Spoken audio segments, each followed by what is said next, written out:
Hello, everyone, and welcome back to TimeToRole's Campaign 1. This is episode 20. We did take a break last week to run our Halloween special, but we are returning to the Tales of Ammriel, and I'm excited to get into it. We're not going to waste a lot of time on any announcements, other than if you want to go check out the podcast and everything, and if you want to rewatch this and catch up. All of our content is posted on our YouTube channel. Link should be down in the panels. But without further ado, let's just get right into it. We're going to get start off with a little bit of a recap, and then we will go from there. That being said, let me switch to this one. Yeah, that's the one. That sounds awful. All right. I forgot I bought a hat that I need to wear. No, there's no Yes. hats allowed. You are not a man of many hats. That is Dexter. I miss that guy. No, it's Jesus, just my I don't. it's just my Taldor Republic hat. Very nice. So, oh god, you can hardly see my eyes with this black brim. My eyes, my Hopefully, eyes. no one gets lobotomized this session. Dexter might. None of my NPCs have feeble mind. Don't worry. All right. Well, let's do a little bit of recap since it has been a couple of weeks. Last time we left off, you guys found your way into the central hall of the southernmost city of Arune, Yalinor. You were greeted by the Earl of the of this city.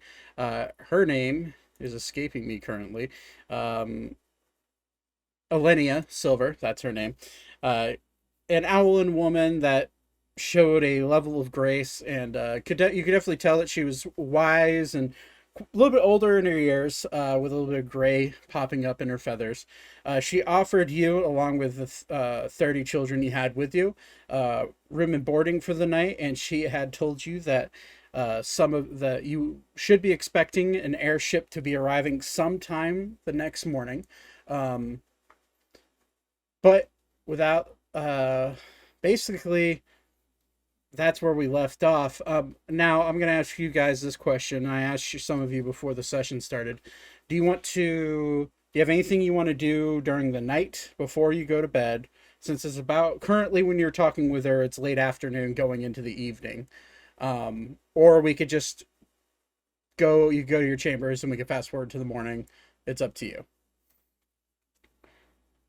I'm feeling a bit fucking tired. If somebody could direct me to my master suite.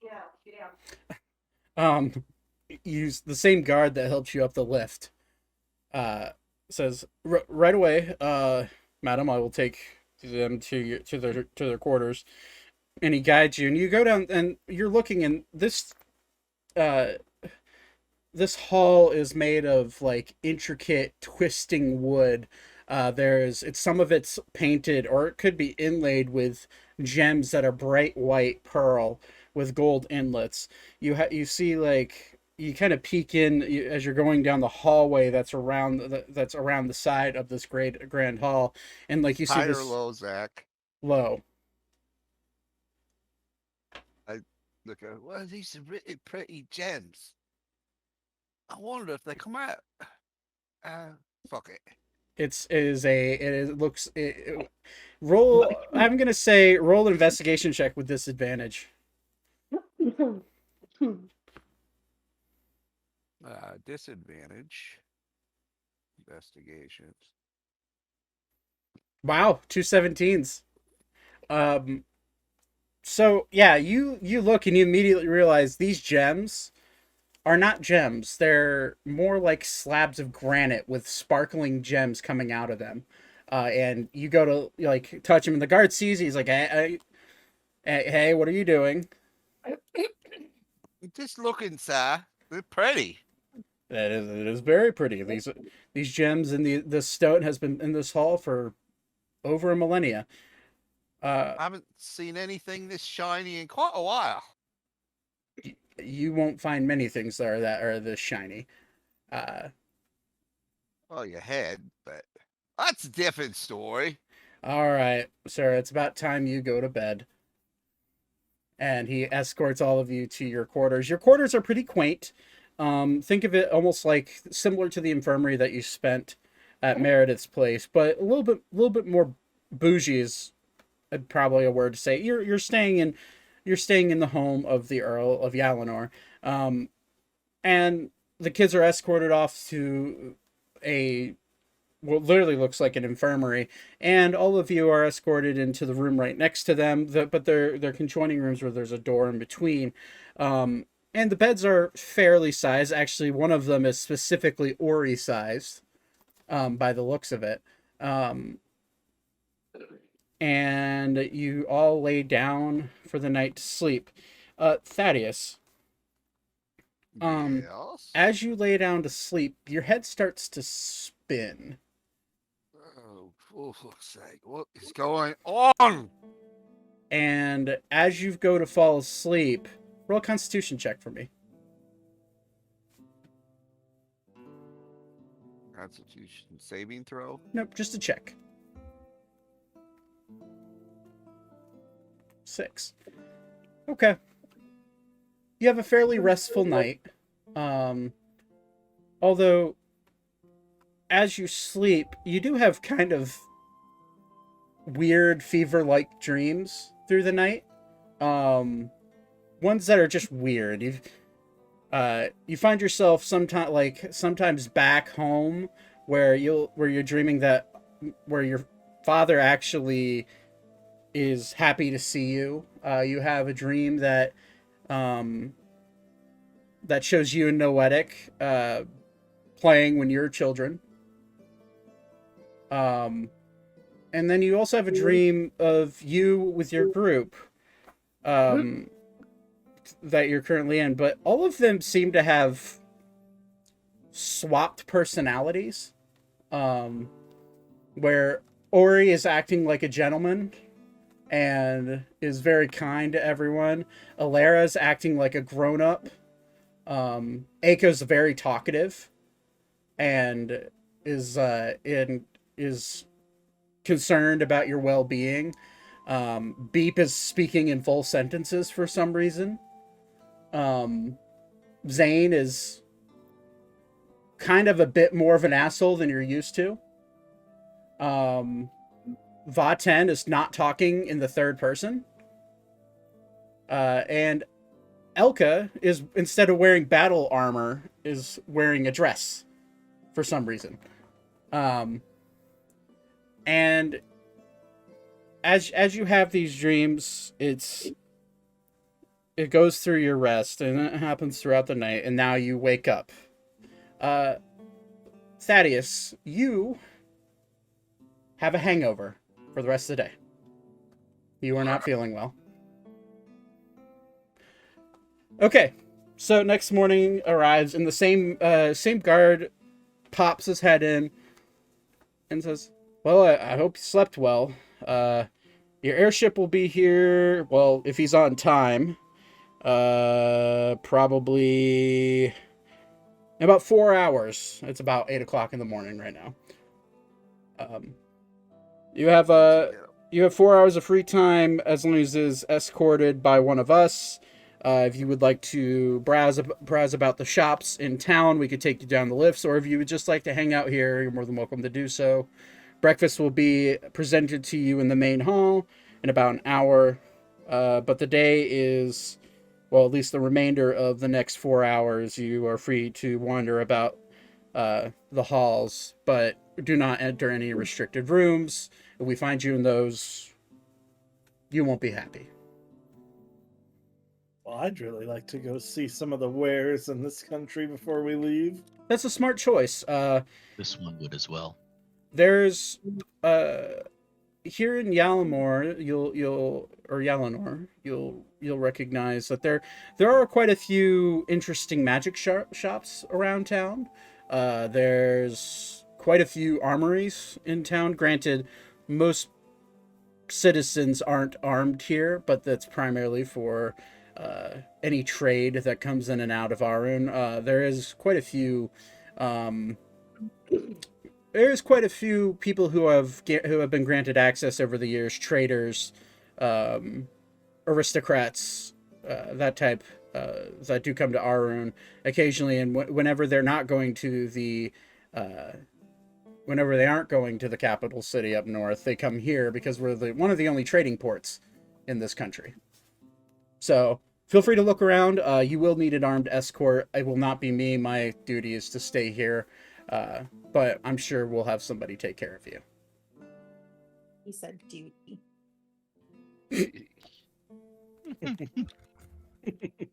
Does Elka say that out loud? No. He would just giggle. Along with Shane. So you guys are do all of you want to? Okay, who wants to go shopping and who wants to stay? I would like to go shopping. Shopping. I I don't kinda have like much on like on the Ori's, shopping front. Ori's like horns, and should be like, Do you think that they have like a cheese shop?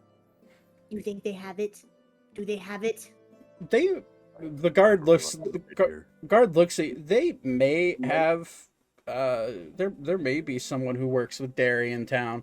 None that I know of. You could go to some bakeries or maybe some restaurants that may have cheese, those yellow feral eyes just listen. but The word. I don't think there's anybody that specializes in dairy products now. She's drooling on Ori's head. You probably feel it like hit you in your eye. So all of you for the first hour of the day are going to go down and shop. Yep. Okay. I will join them. Okay. Thaddeus, as you stand up, you immediately get a headache. Your equilibrium is slightly affected. And you have Thaddeus having a hangover prior. You're very aware of what's going on. But you're slightly confused as to why it is going on. But Am I able to function? Oh, Like, yeah. Walk? yeah. You're able to function. You feel like you have a really bad hangover. I don't remember drinking. All right. Don't remember much. Oh. I will go with you guys. I'm just letting you know I don't feel well today, this morning. Not quite sure why.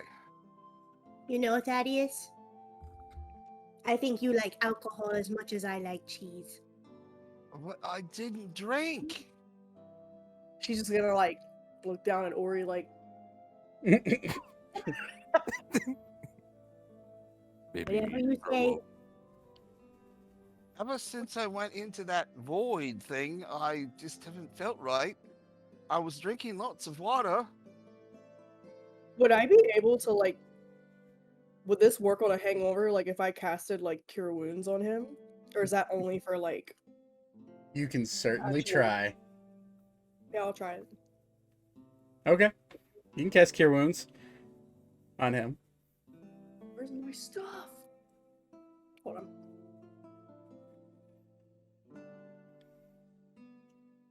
Look at all those spells. Let's see. We're at level 5, so when you cast a spell using a spell slot a second level or higher, the healing increases by 1d8 for each slot level above the first. As your DM, I'm gonna say do whatever you want. As your friend, I would only cast it at level 1. Sorry. Yeah, just one. Okay. 1d8.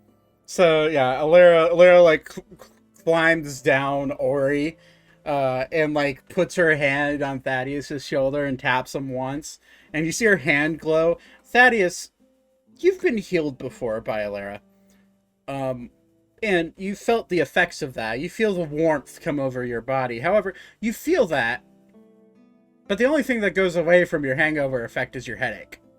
Your headache just all of a sudden just slightly disappears. And the little bit of muscle cramps that do come with being hungover, I'm going to say those go away as well, but your equilibrium's still a little bit shot. Oh. Thank you, but I Like- don't know that it really worked. Sorry, Uncle Thaddeus. Sometimes you Tiny have to one. learn your lesson. I'm gonna walk Tiny up one. behind Thaddeus and just smack him on the back, like his lower back, and be like, "Look up, buddy, you got this." Tiny one. We have magics from the same source, do we not? I'm Tiny One, right? Yes. Because we call Echo Tiny One, so I'm Eiko's small Yeah. one. Aiko, as far as Vaten is concerned, is tree sleeper. Oh, okay. the tiniest one. I'm just gonna look over and be like, I don't really know. I just can do things and they happen like magic. Try this one next time. I'll go ahead and lesser restoration on Thaddeus there. Okay. So you're casting lesser restoration? Yep. Yeah. Thaddeus, you feel a spark of energy as soon as Vaten hits you. It's like getting an adrenaline shot. You feel this just course of energy come flying through you. This warmth. It feels the same as like being healed from what Alara did. But it's just rushing energy coming through, and all of a sudden, any and all effects that you've had from that you would have from what you've suspected was a hangover now cease to exist. You are now back to normal. Oh, thank you. Thank you. And two of our healers have wasted 2 spell slots on you. Alara's just like looking in all F's because she barely did anything, and she's just like, I really need to work on my game. and just walks away. Back up Ori's head. All right. Alara, thank you very much. You're welcome. Sometimes I get really sick from eating a lot of cheese, so just maybe you should just stick your finger down your throat and throw up. It makes my belly feel better. Yes, but I just was drinking water out of my jug. Again, Alara just looks down at Ori and is like, I don't know either. Well, let's get shopping then, because I want to see if they have cheese. All right. So you guys make your way to the lifts, and as you're making your way down, Meredith sees you and she waves at you. Oh, well, everyone, it was a pleasure seeing you, but I must be off back to my home. Have a safe travel, and if you do ever end up here in Arune again, find me. You're always welcome. Shao, thank you for the help. You're always welcome at my home. And she will wave as you guys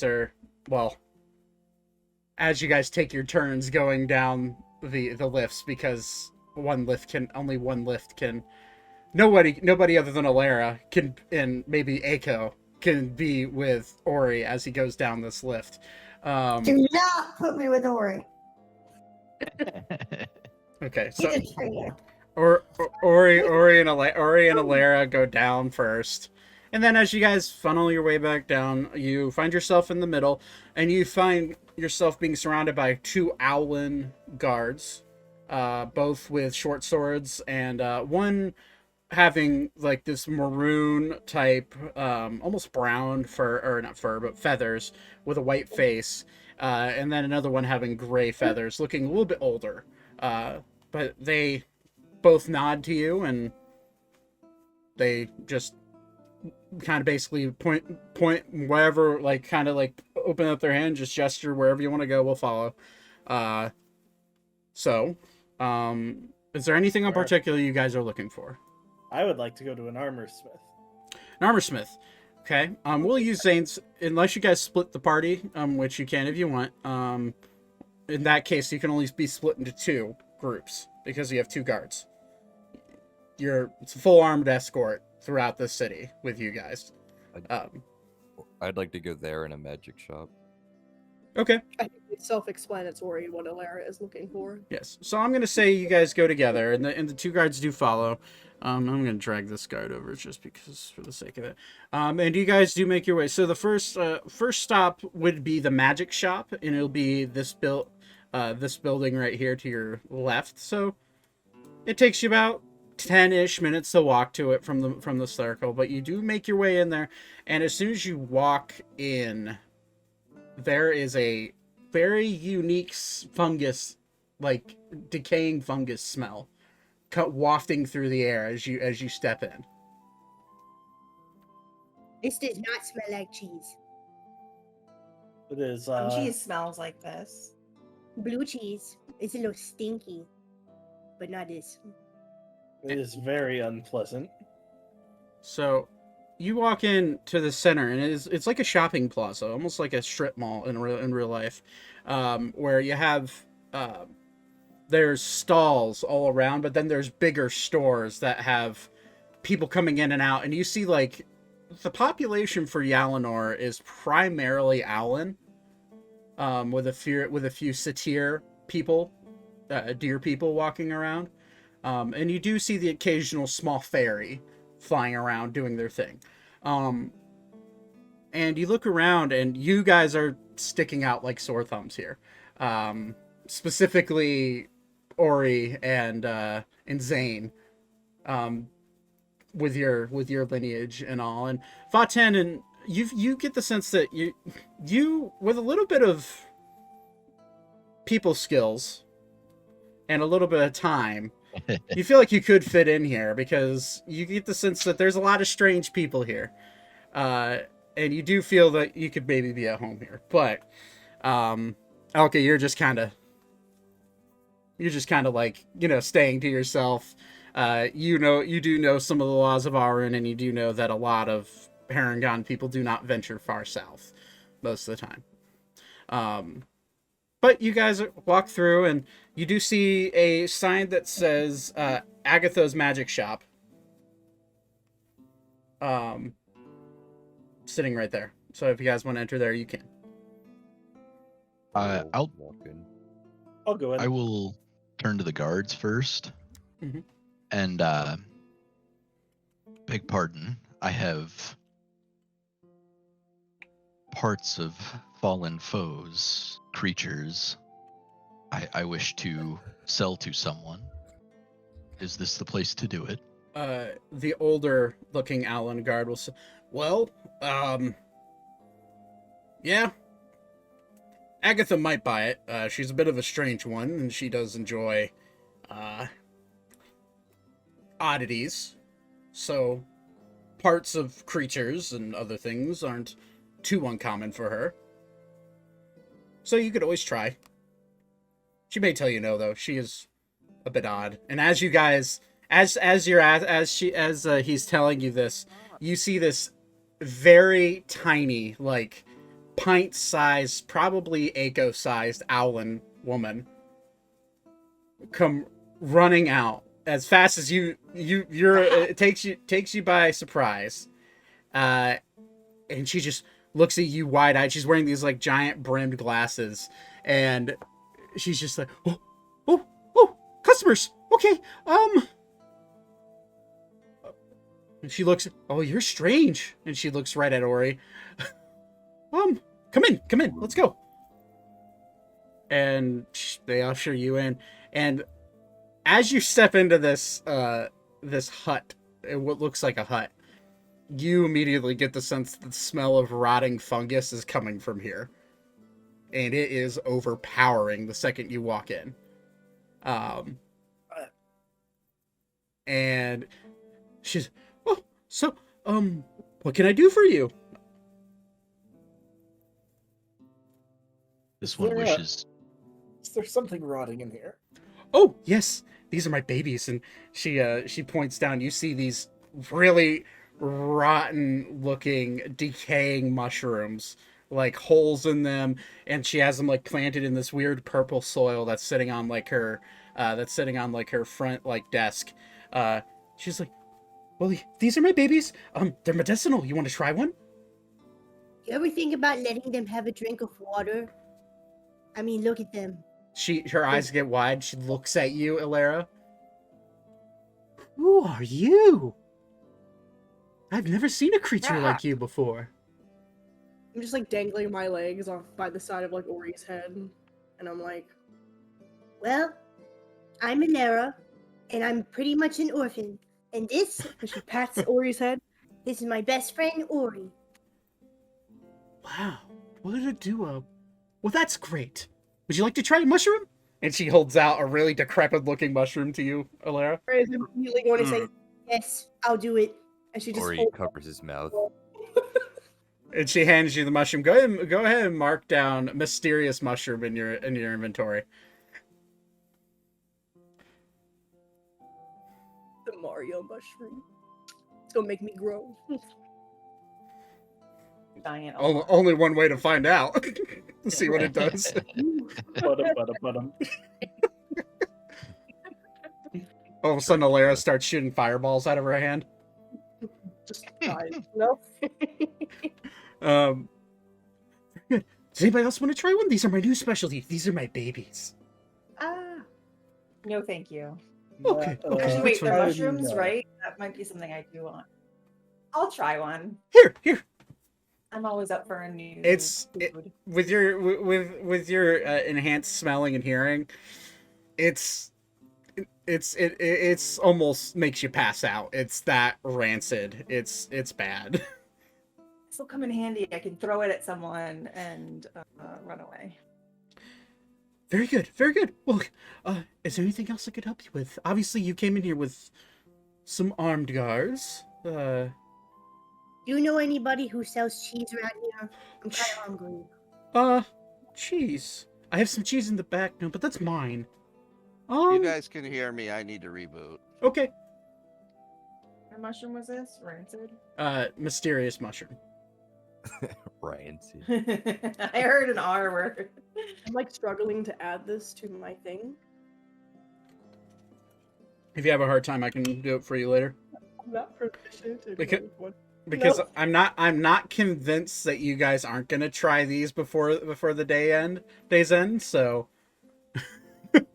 just keep in mind you have it. I What got it. All good. what magical goods do you have? Oh, obviously you're here for magical goods. I have potions of healing. I have potions of regeneration. I have, well, let me see. And she starts flipping through a catalog book of things that she has written down that she has, she's like, I have all sorts of magical items. Go look down at the book. Can you read it? Make a perception check because it is upside down. 8. You're having a hard time reading it in the first place, since it is a language that you do not speak. What's this word? He'll point to a random word. And that's the Sylvan word for butterfly. How about this one? Okay. And she like leans down. She leans down underneath, and like you hear like a little like creaking of like a hinge opening, and she grabs something, and it literally looks like a butterfly that is frozen, like flash frozen. She's like, this is what I like to call baby number 3, but it's really just a frozen butterfly that has medicinal purposes. And she hands it to you. That'll be 5 gold. I'm good. Okay. She takes it back and very gently and puts it back down and closes it. I have healing potions of all types. Regeneration potions, which will help you regrow a limb if you're missing it. Magic armament. We were looking for magical weapons. This shop would not be the place for it. I do more things with alchemy, potions, few magical items, enchantments here and there, but nothing with weapons. I'm sorry. You looking to buy? Depends on what you have. I've got a couple sending stones. I've got alchemy jugs. Interesting. And so you're an alchemist yourself, then? No, I'm just an artificer. Ah, gotcha. Okay. Well, let's see here. I'm not willing to buy the alchemy jugs because I have too many of those.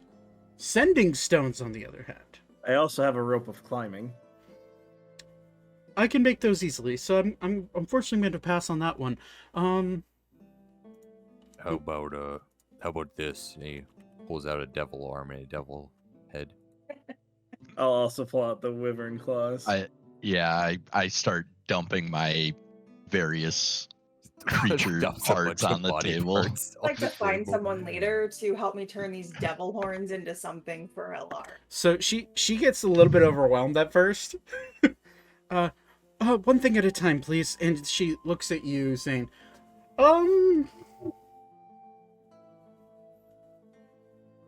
sending stones, 1,500 gold? Deal? Okay. She's like, all right, put that down. I'm also willing to trade if you'd like to do that. You can just have them for that price. Deal. All right. And she puts down a bag of coins. And then you see her, as she puts the bag of coins down, you see this, magnifying glass pop out of her sleeve. And she's like, here, take a look. And she's pointing it at the bag of gold, gesturing to you, Zane.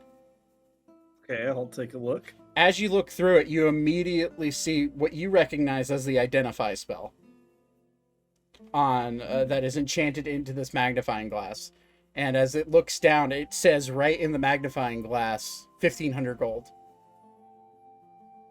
Good. Is that good? Okay. And she hands it to you. This is just a neat little thing I've made just to make sure people know I'm not trying to stiff them. And to make sure that I know people aren't trying to stiff me. I appreciate that. Very good. Oh, all right. Devil arm. Can't take it, unfortunately. It's illegal for us to deal. It's illegal for us to deal in infernal things. Oh. I'm just gonna shifty eye look around and she says that Oh, and she said, "Oh, you're not a. Well, you technically are. But if you have an armed guard, then you're fine. Just don't go around speaking infernal around here. People will definitely report you." I will not so subtly put my devil items back I guess I won't into my bag as well. No one will help me make anything out of these horns. But if you have magical creature parts that have magical abilities, then I will definitely be willing to take those depending on what they are. I've got wyvern claws. I got a. This one has scales, fangs, and a stinger. So is it all from a wyvern? Yes. Let me see. How does... For everything. The claws, scales, stinger, everything you have... 600 gold?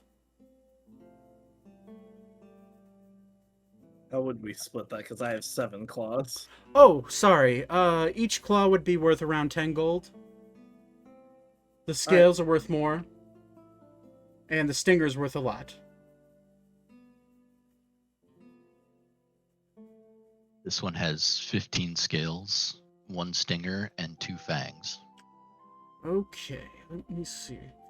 So 600 total, so she's counting it out. So 70 gold for the claws. 15 scales. 2, 3. Okay, that's 12 gold per scale. So that's she's doing math, and Zach's doing math as well.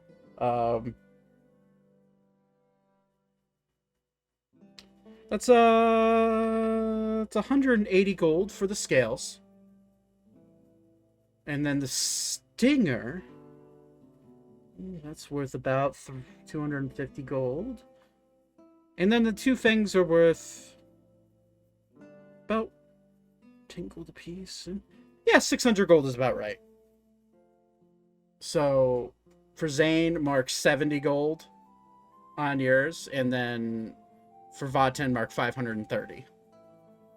Ooh, okay. Sheesh. Me and Vaten getting rich as fuck. Vaten has literally never seen this much money in his life. He's kind of just staring at this pouch of gold at this point. Would you like to look through the magnifying glass to make sure I'm not stiffing you? It points to Vaten. This one trusts. Very well. Is there anything else that you would like to sell? This one seeks components for some spells. I do sell some spell components. What are you looking for?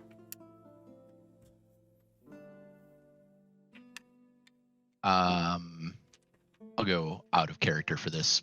Specially marked sticks, bones, or similar tokens worth at least 25 gold pieces. Basically the augury components. She'd have them. Okay. Okay, that would be. How much do you want of it? Gold wise, just 25. 25 gold pieces. Yeah. Okay, so she puts down like what look to be like a bundle of like sticks and bones, and she's like, "There you go. That's if that's what you're looking for. Is there anything else? Spell components, healing potions, you name it. I have it." Do you have any food that's going out of date soon?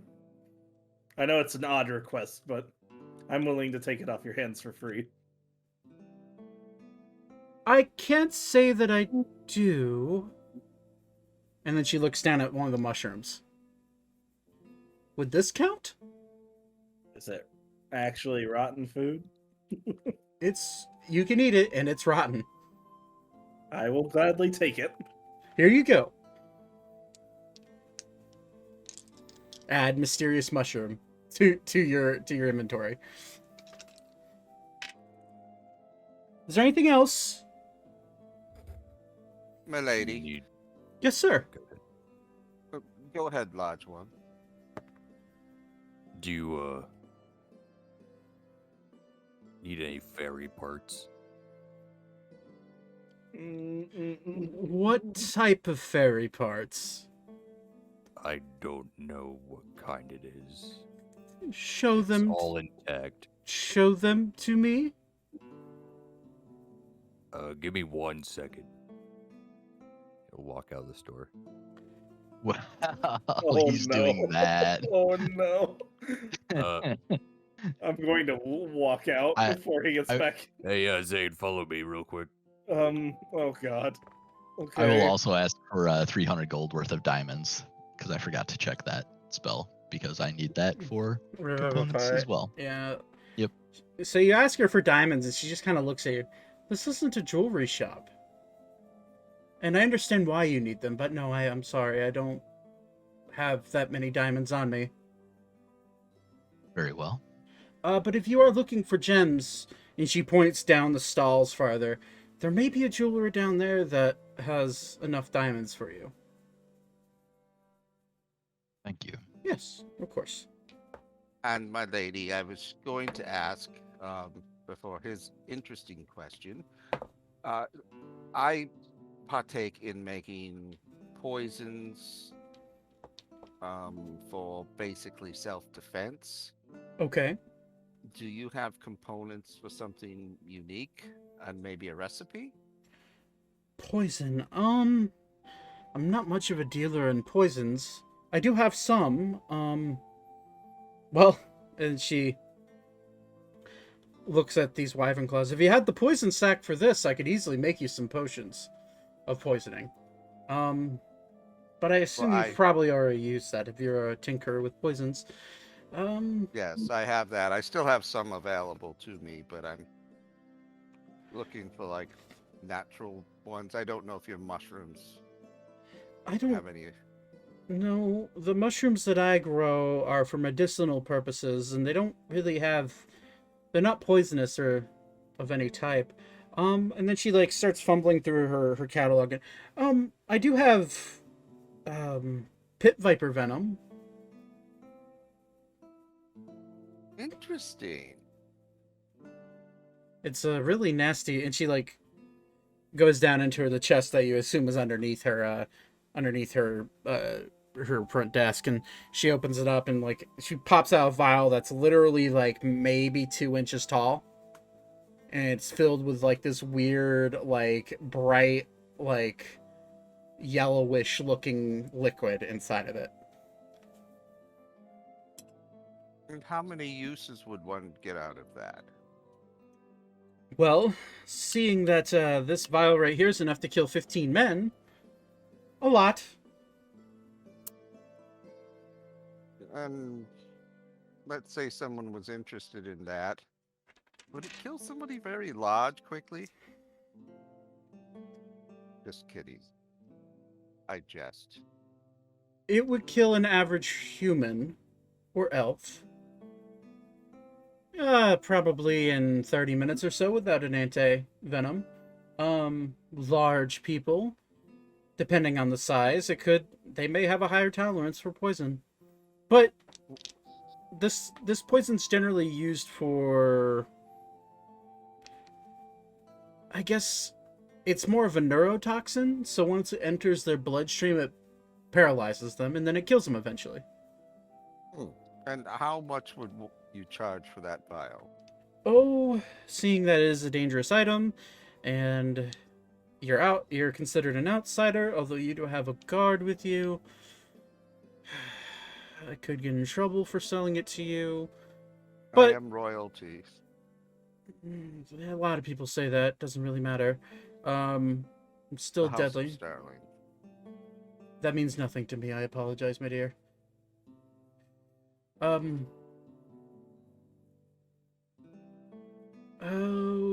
25 gold? I think I could do that. Okay. Well, she's like, that's fine. And she puts down a small pouch of gold. Or you give her the small pouch of gold and she hands you the little, I'll just say, for this case, small jar of pit viper venom. For your inventory. And then she, did anybody else know where your friend went that was asking about fairy parts? Because that could be illegal depending on what type of fae he has. Is there a back alley or something? Roll, I'm gonna say, what's your passive perception? 11.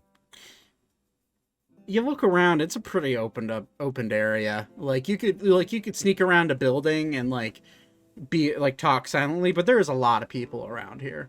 So if you wanted to try to talk about something discreetly, you'd have to roll try to stealth. not talk, but do something discreetly. Okay, you'd have to roll no. sleight of hand or stealth depending on what it is. Okay.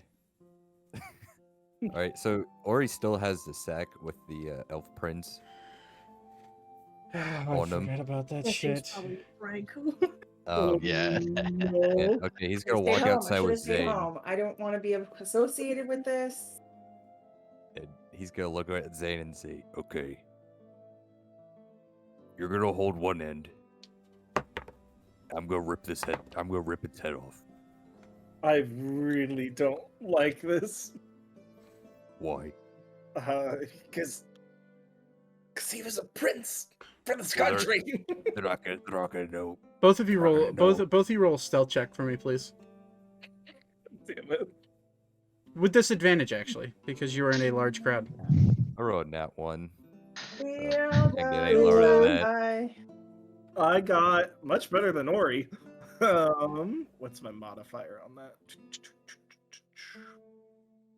13. Who you were rolling against were the two armed guards that were standing outside. And they rolled a 16 and a 17. So they both excuse me. Yeah. I heard. Yeah.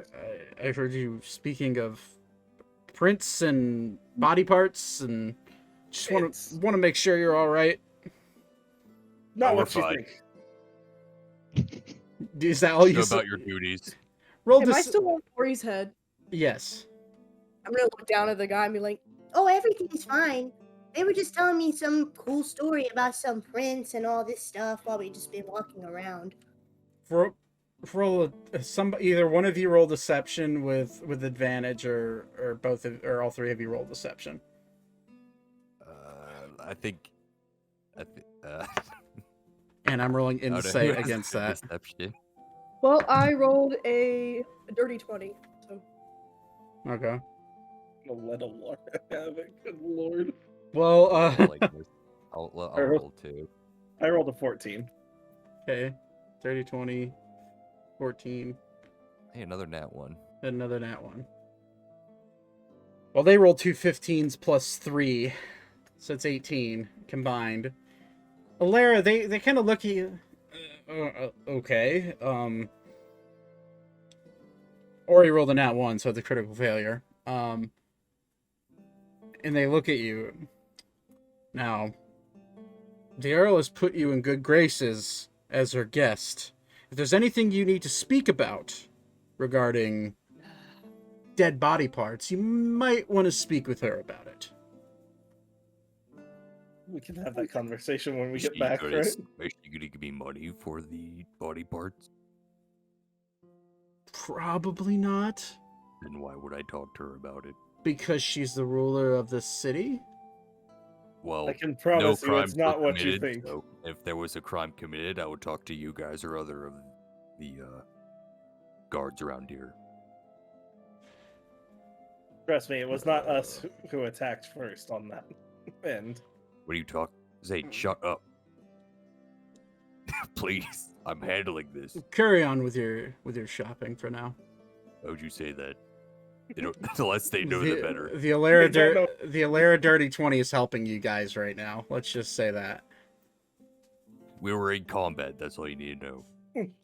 Anyway, Right. Vodten's good at this stuff. I'll Ritual go get him.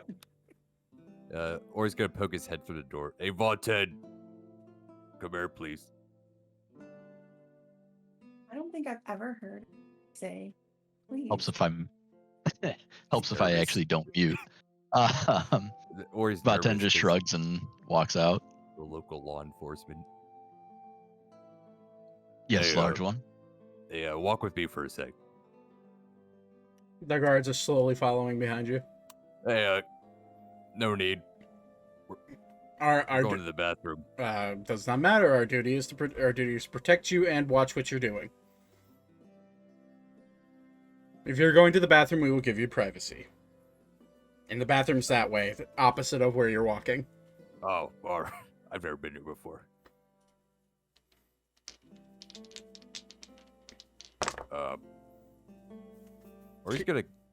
Or he's gonna face away from the guards Okay. and let's go whisper to Vaten. Hey, cut this. Yes. Cut his head off. Roll stealth. Um, Roll stealth check. Ori. I'm gonna look around real quick. Just see who is around and how many people are around and kind of what the situation is. No need to roll. It's very easy to see. It's a shopping district. There's people around shopping. There's fairies flying around. There's guards, not the armed guards that you're with, but regular guards, just kind of patrolling through. Or he's gonna try to cover what he's doing with his body. Vaten is just gonna shake his head and go, "Not here, large one." I rolled a Not now. 19 on the stealth, by the way. Okay, that was on you talking. If you're trying to hide the body with your the head with your body, you're gonna need to roll sleight of hand, and if Vodten's gonna cut his head off, you need to roll sleight of hand. I am not going to partake. Okay, but then you Vaten's hold the smart enough body to- and I'll rip it off.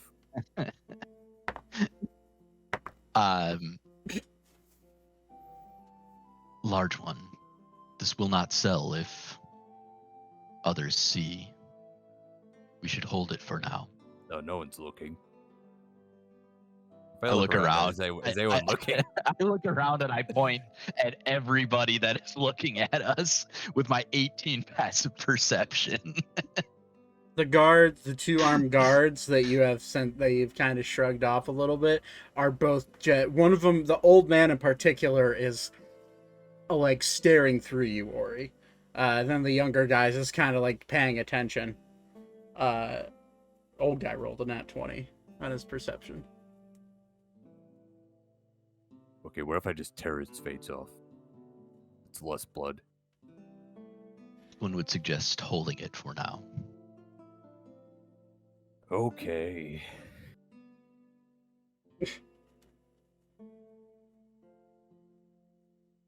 I'm just gonna do this for now. Then he'll rip it. He's gonna rip its wings off. Okay, roll a sleight of hand check. I'm gonna need you to roll sleight of hand. I'm gonna need you to roll strength. Actually, no, you're strong enough to rip them off, so just roll sleight of hand. Oh, not 20. It's cocked. This is particularly for the old man to see if he knows what you're doing. That 20 still beats a 22, so yeah. Ori is able to, like, just gently rip the already decaying wings off this, what is figured to be the dead prince's body, and you now have 2 large fairy wings. All right. Ori's gonna just walk in the shop.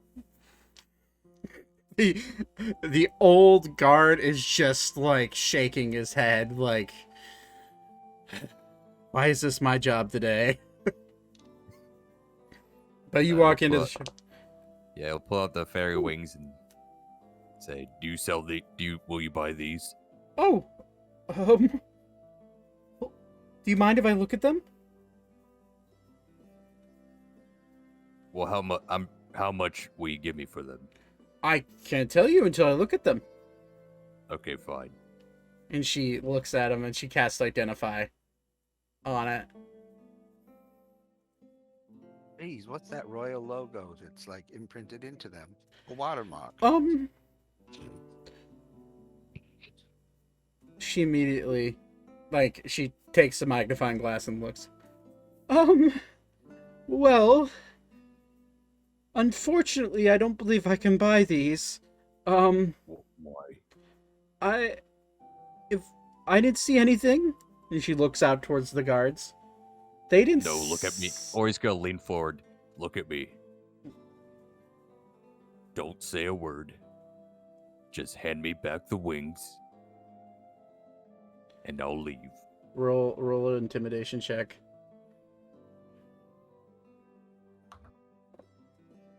I would have stayed outside with the guards, by the way. Okay. So 26. She looks startled, knowing you get the sense that she definitely knows the true identification of these wings.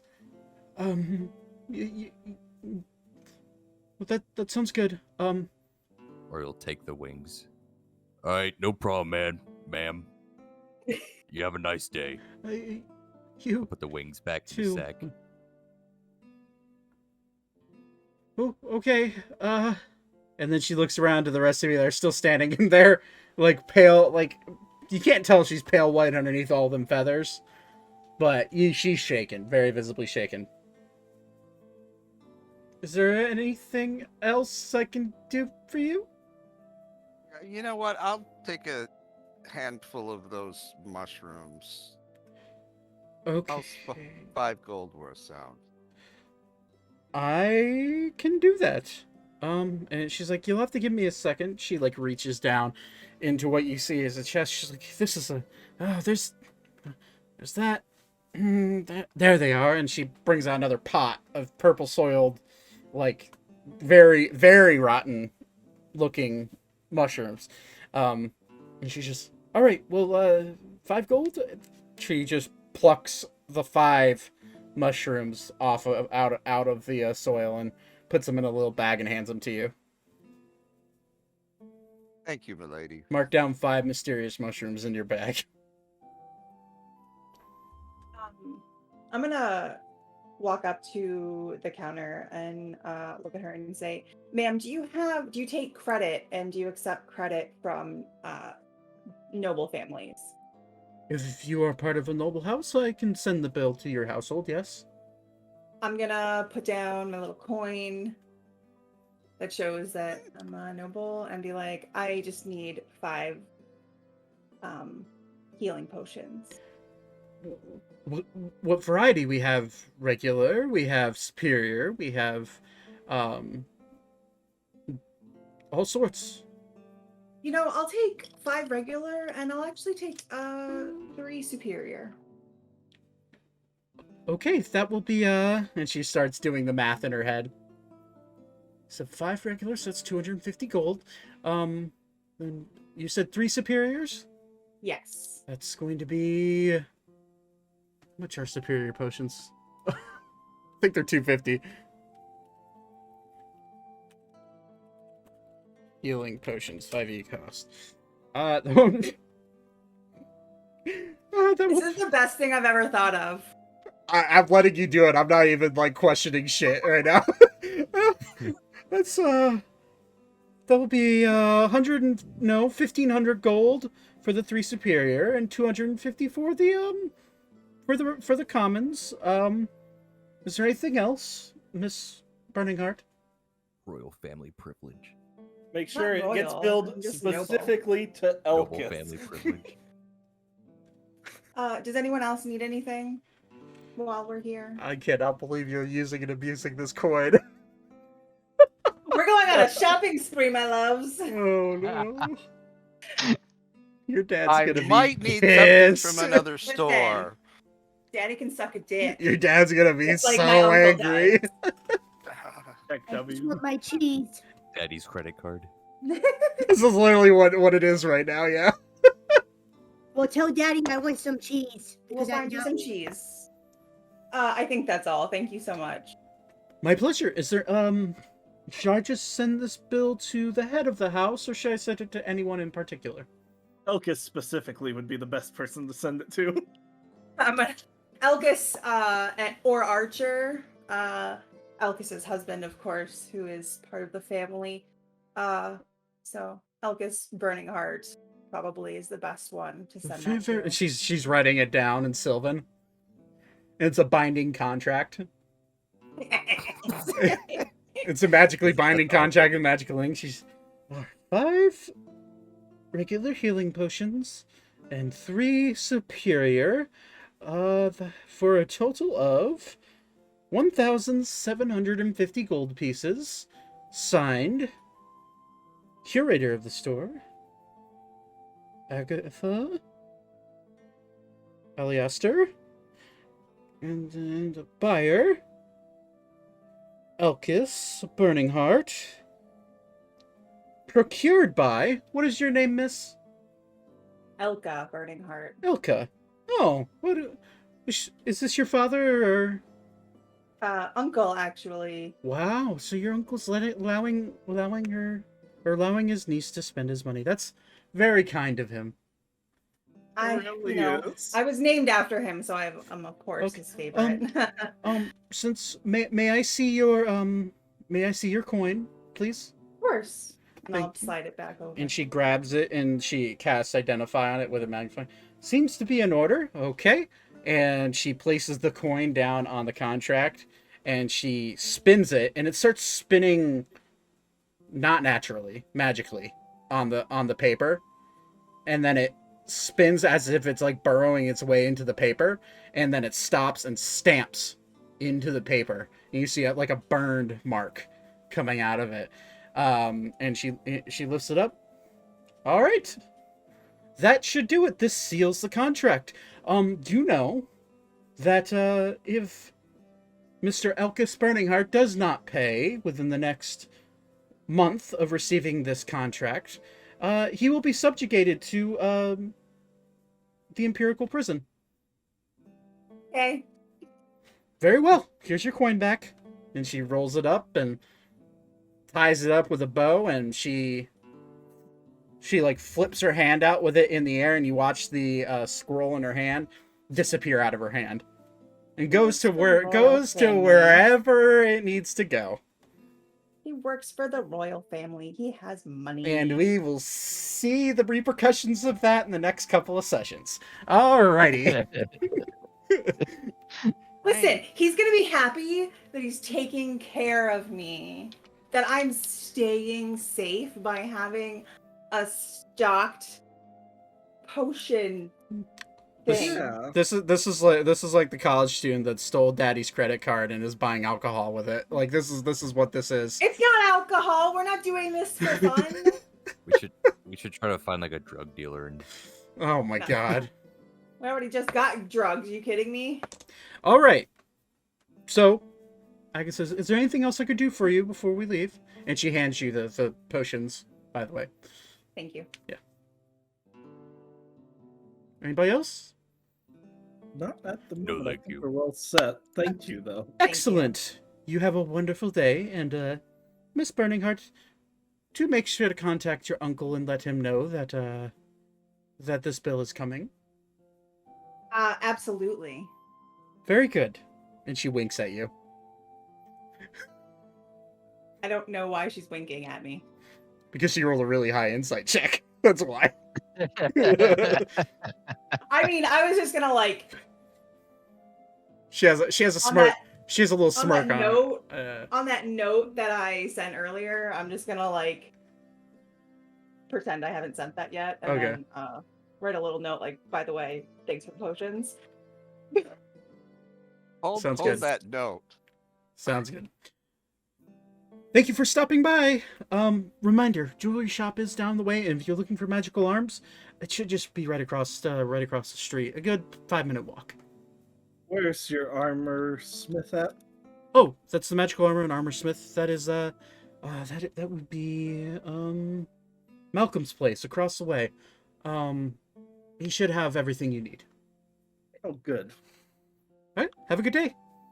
And she bows, and then you watch her step backwards, and you see like these doors open behind her. She's using dimension door, and she uses telekinesis to slam the door behind you guys as she steps back into the dimension door to go somewhere.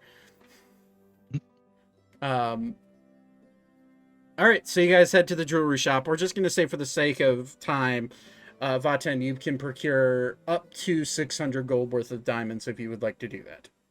I have a whole 300 gold worth that I can afford, so Okay, so you do procure 300 gold worth of diamonds from the jewelry shop. perfect. Rest on my tab. I'm just kidding. You could if you want to. If you wanted to get 300 gold How much worth are of we diamonds. pushing? How much do we want to push this? You can push it as much as you want. I'm I'm asking the party, sir. Got money. I can buy what I'm getting. I I Yeah. say we I'm get gonna as much look. as I'm we can gonna get look. until he comes here. I'm gonna look at Zane and be like, "You don't want to spend some of Archer's money?" Trust me. I think we just did. He did take that dagger from me. I mean, it wasn't yours to have. He took the card before I could take one. And that was his decision, not yours. Yes, and his decision delayed me getting that card. Oh, you could just go start drawing more cards now, can't you? You could. You want to draw a card? Nope. We'll have Not the right deck now. I'm still not feeling up to snuff completely. DM panics as he's trying to find his deck of many things.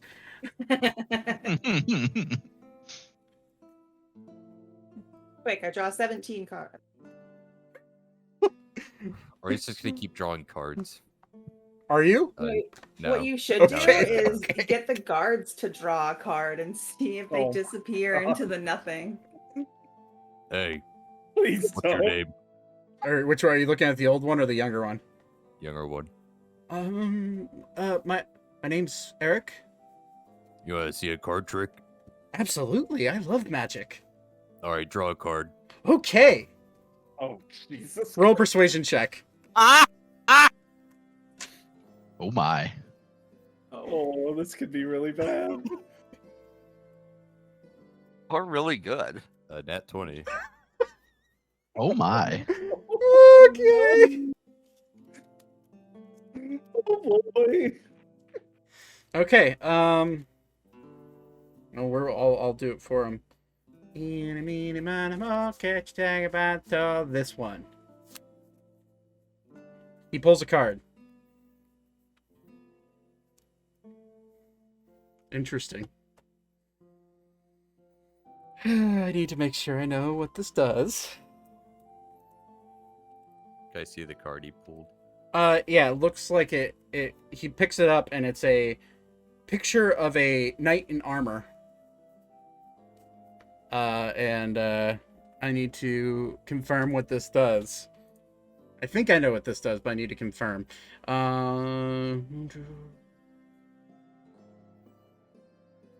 What? Okay.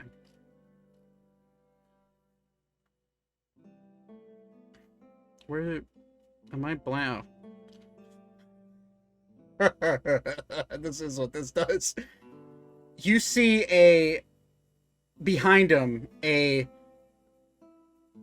fighter, a person, an Alan, that comes running up behind him, and says, "My lord, it is a pleasure to meet you. My name is Erickson. I have heard you have called me for some sort of aid. I'm here to help." And you see another fully geared guard-looking man, Alan, standing behind him with sword in hand. The card is, you gain the service of a 4th level fighter who appears in a space you choose within 30 feet of you. The fighter is of the same race of you and serves you loyally until death. Believing the fates have drawn him or her to you, you control this character. Amazing. Hey, my new friend. Hi, Eric. Who are you? I'm here to serve. My name is Erickson. I am here to serve you until I die. Cool card trick. Do you work for free? As long as my room and board is paid, I am good to go.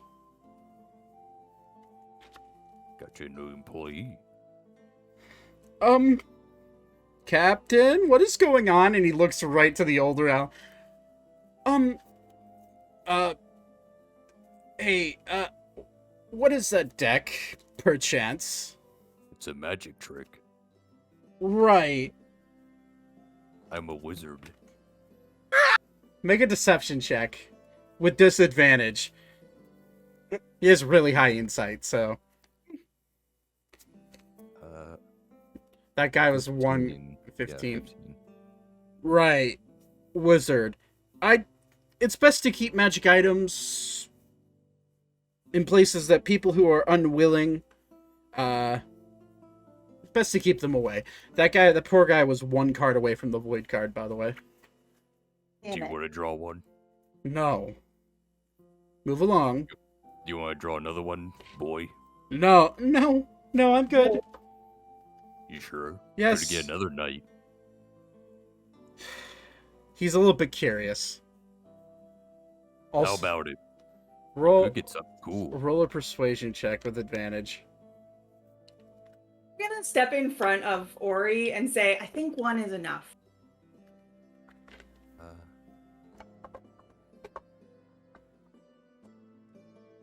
21. Looks right at his captain. Should I? Do what you want. And he goes to pull another card. Oh my god. This one. This guy's gonna die. Or get a dagger. I see what card he drew. He pulls it. Oh no. What does it look like? It looks like a jester. Like a court jester. Pulls that, and immediately the card disappears.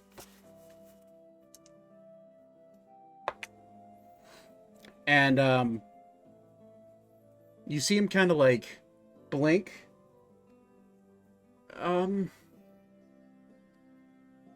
Where am I?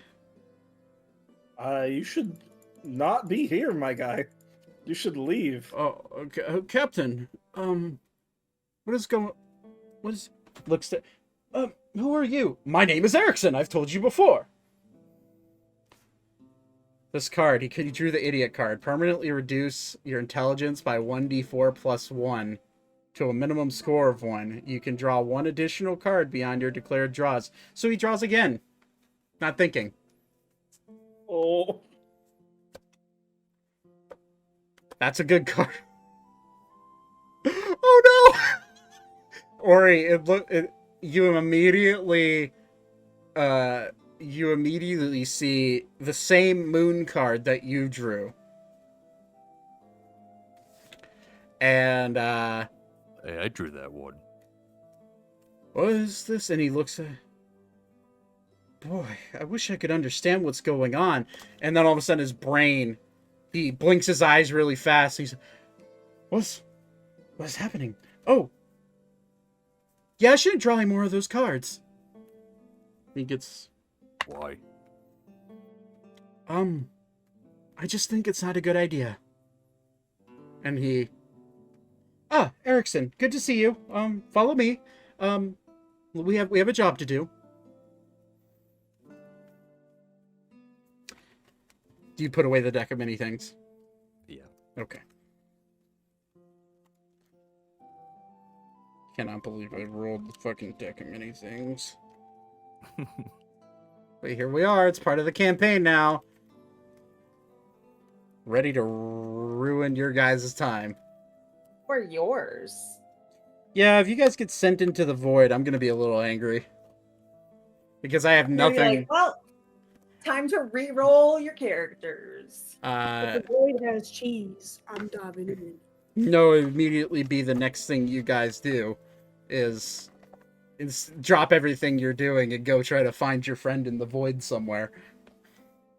Okay, so Ori puts away the deck of many things, and you guys continue on. Let's say for the sake of this, we go to the armor shop. Is there anything, and we're not going to RP, is there anything you're looking for armor? Okay. You don't want to just have a whole shopping... No, I don't. I have plans and maps that I created for this, so Full plate armor. if you want full plate armor.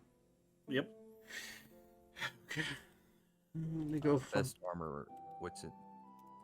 Give me a list. Best armor weapons. So best armor you could find is full plate armor, which is expensive. Zane. Bet. Although you are kind of rich at the moment. 1,500 gold for plate. Easy. I'll put my half plate against it. What's that worth? Half plate armor. I gotta.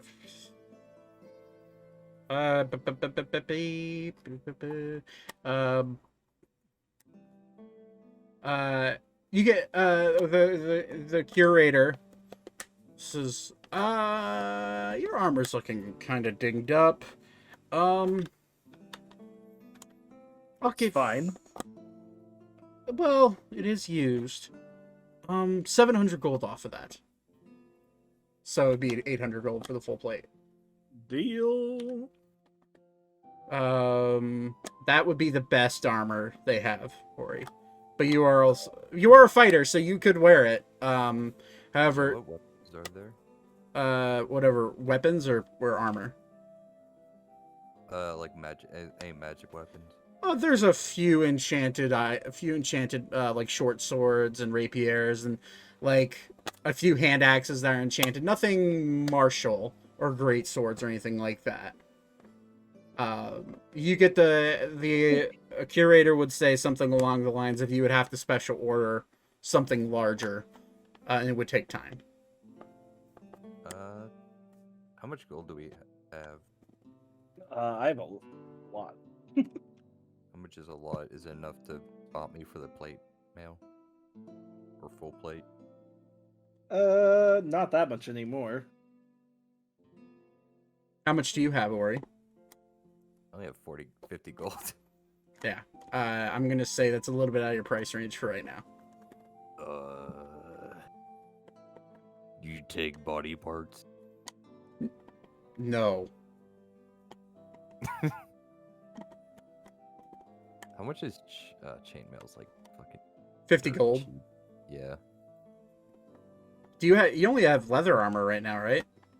I have chainmail. Oh, you have chainmail? Okay. You could upgrade to a breastplate, but you don't have the gold for that. Never mind. How much would he need for the breastplate? 400 gold total. 400 total? Yeah. Okay, yeah, no, I can't spot you that. I would like to sell some untouched leather armor. Okay. I I literally have not worn it. It was part of my starting equipment, but with the lizard folk natural armor, my AC is higher without it. So He hands you 10 gold for that. sweet. I'm actually not going to do the full plate. Okay. I've reconsidered. Is there any other type? There's well, half plate is actually the best you can do. Although, reminder, all heavy armor is disadvantage to stealth. Some medium armor is disadvantage to stealth. Oh, that don't mean crap to me, bud. I know it doesn't mean crap to you, but I'm saying for other people. So if Ori wanted to get full plate armor, he would have disadvantage on stealth rolls. But it would make your AC a base 18. So you pay for what you get. So yeah, there's you're looking around for people that, I mean, there's a few like plus what you gather as like +1 weapons, like small basic weapons like short swords and rapiers, and a few short bows and something and stuff along those lines at this shop. He offers to make custom stuff, but you knowing that you're going to be leaving later today, it's not really in the cards here.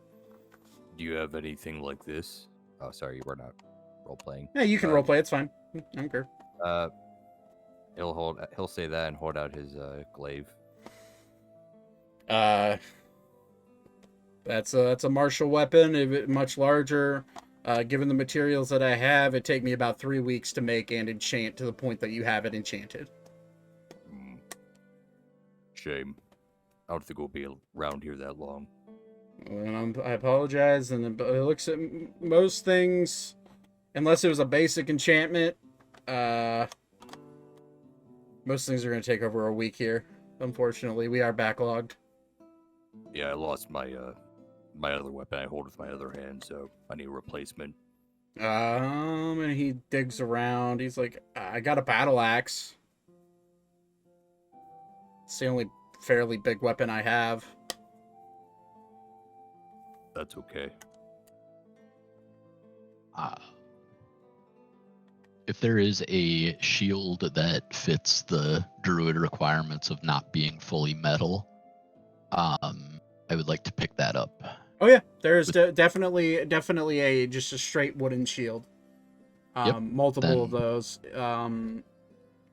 That will be 10 gold for a wooden shield. So I give him the exact same 10 gold back that he gave me for my armor. Yeah. For the sake of trading, you gave him the leather armor for the yeah. Either way, anything else shopping wise? I know Alara wants cheese, but there's also daggers and stuff. But yeah, I'm actually looking for a. I'm just doing out of character. A rapier that might have an enchantment on it, and the one thing I'm specifically looking for is something that has a hollow tip with possibly a trigger attached that I could insert poisons. Yeah, he would tell you that I have enchanted rapiers, but nothing like that. That would have to be custom made. I'm just like staring at Thaddeus as he says this, like mental noting that. And then I'm going to show him my rapier. What type of advantage would it be compared to what I have? Oh, something like that. Well, depends on how much you want to enchant it. If you want a bonus for making it hurt a little bit more, then it would be it'd be better for something you're looking for. If you're asking for advantages, it would, if you want to put poison in it, it would add some poison damage to it, which would be helpful and have the ability to poison people. Although you could just coat your blade with poison if you have it. Trigger assembly, you definitely need an artificer for that. Let's see here. He looks, but basic enchantment, for the sake of mechanics, he could give you a +1 enchantment for about 150 gold. And he could do that. He could probably, if you want to trade out your normal rapier for a one that already has that, he'd be willing to give you about a 25 gold discount on that. And that would be how much? And one. So it'd be 100. So for the already enchanted rapier for a +1 to your attack, it would be so minus 25. It would be 125 gold for that. But you would trade your current rapier for it. Yeah, there's nothing special with my current rapier. No, it's just a standard rapier. Okay, Yeah. I will make that offer. Okay, so 125 gold. He gives you the enchanted rapier. It gives you a +1 to attack, and a +1. Sorry, it's a +1. Yeah, just a +1 to attack, and it gives you a +2 to damage. So, it'll adding +2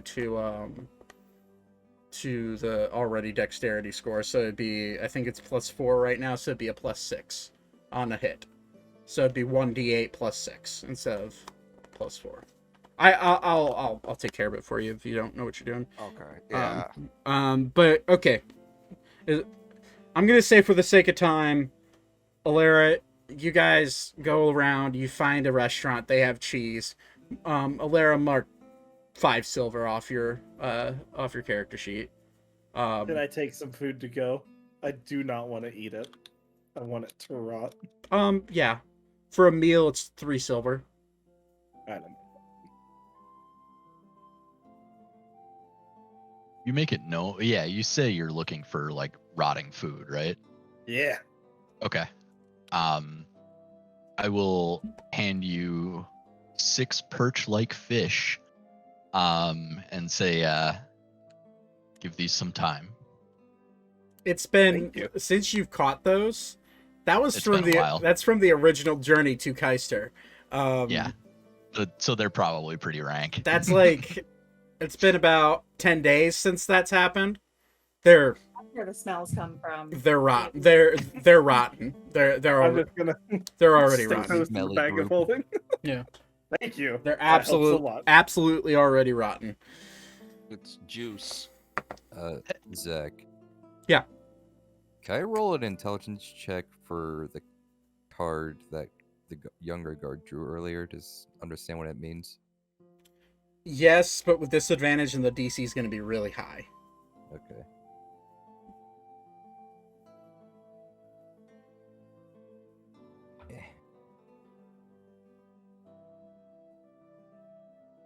Eh. 6. You have no idea. Okay. As far as you know, you could be that card could have made you smarter because you notice that you do remember the distinction of him blinking his eyes and you do remember him seeming like he had a loss of memory, but you also remember him after he drew that next card of him regaining his memory and seeming more sharp. But you really have no idea what. As far as you know, it just makes you smarter. The guards, is he still with us? Yeah. I just ask him. Yeah. You ask him that. Well, to be honest with you, I drew the card and I have no memory of the first card. Apparently I drew 2. But the second card, it just made me. I don't know what happened. I made my brain a lot clearer. And felt like I could think a little bit better. But I really don't know. Mine, I drew the same card. I didn't have any sort of effect. Beats me, man. Magic items are weird, right? Yeah. Okay. Is there anything else you guys want to do? Or can we move Nope. on with the day? Okay. So you guys make your way back to the lifts. And after all of you take your 3 turns going up and down because of the amount of people you have. Actually, you take 2 because, 2, 3. We'll say 3. Trips up and down. And you come up. And as you guys come up, it's been about 2 hours since you've been shopping. And breakfast is now cold. But it is served. So you eat your cold breakfast. I assume Vatan probably would heat some of it up with his fire magic. Oh yeah, 100%. and you eat a semi-lukewarm breakfast now because of the create flame, or the create fire, or produce flame, sorry, for Vatan. And breakfast passes, and the Earl walks out. Well, it is about time. I believe your airship is just arriving now. Your captain will be Mr. Ander Newgate. Please respect his wishes. He knows what's best in the sky, and yeah, do your best not to fall off the ship. And please do try not to stumble into our country illegally again. We don't plan on doing that again. Yes, just know that the king was, for some reason, very, how do I say this? Interested in how you got here. Meredith has already given me the account, so no need to have that. However, Mr. Rona. Yes. You do have a letter here. What? Yes. From who? It just says it's from Ebrax. Oh, sweet Jesus. We do have dealings with Ebrax, but I don't know how they knew you were here. That is beyond me. Well, this is your property, so you may open it whenever you like. I'll just open it now. It is not signed by anybody, but you know this handwriting. It is a letter from your mother. And I don't have the letter for you today. I'll have it for you probably after this. I was starting to write it up and I didn't have time to finish it. It essentially says, "Hey baby, just wondering how your trip's going. I just want to let you know that whenever you stop in the capital city of Sylvania, you have 500 gold waiting for you there. Money.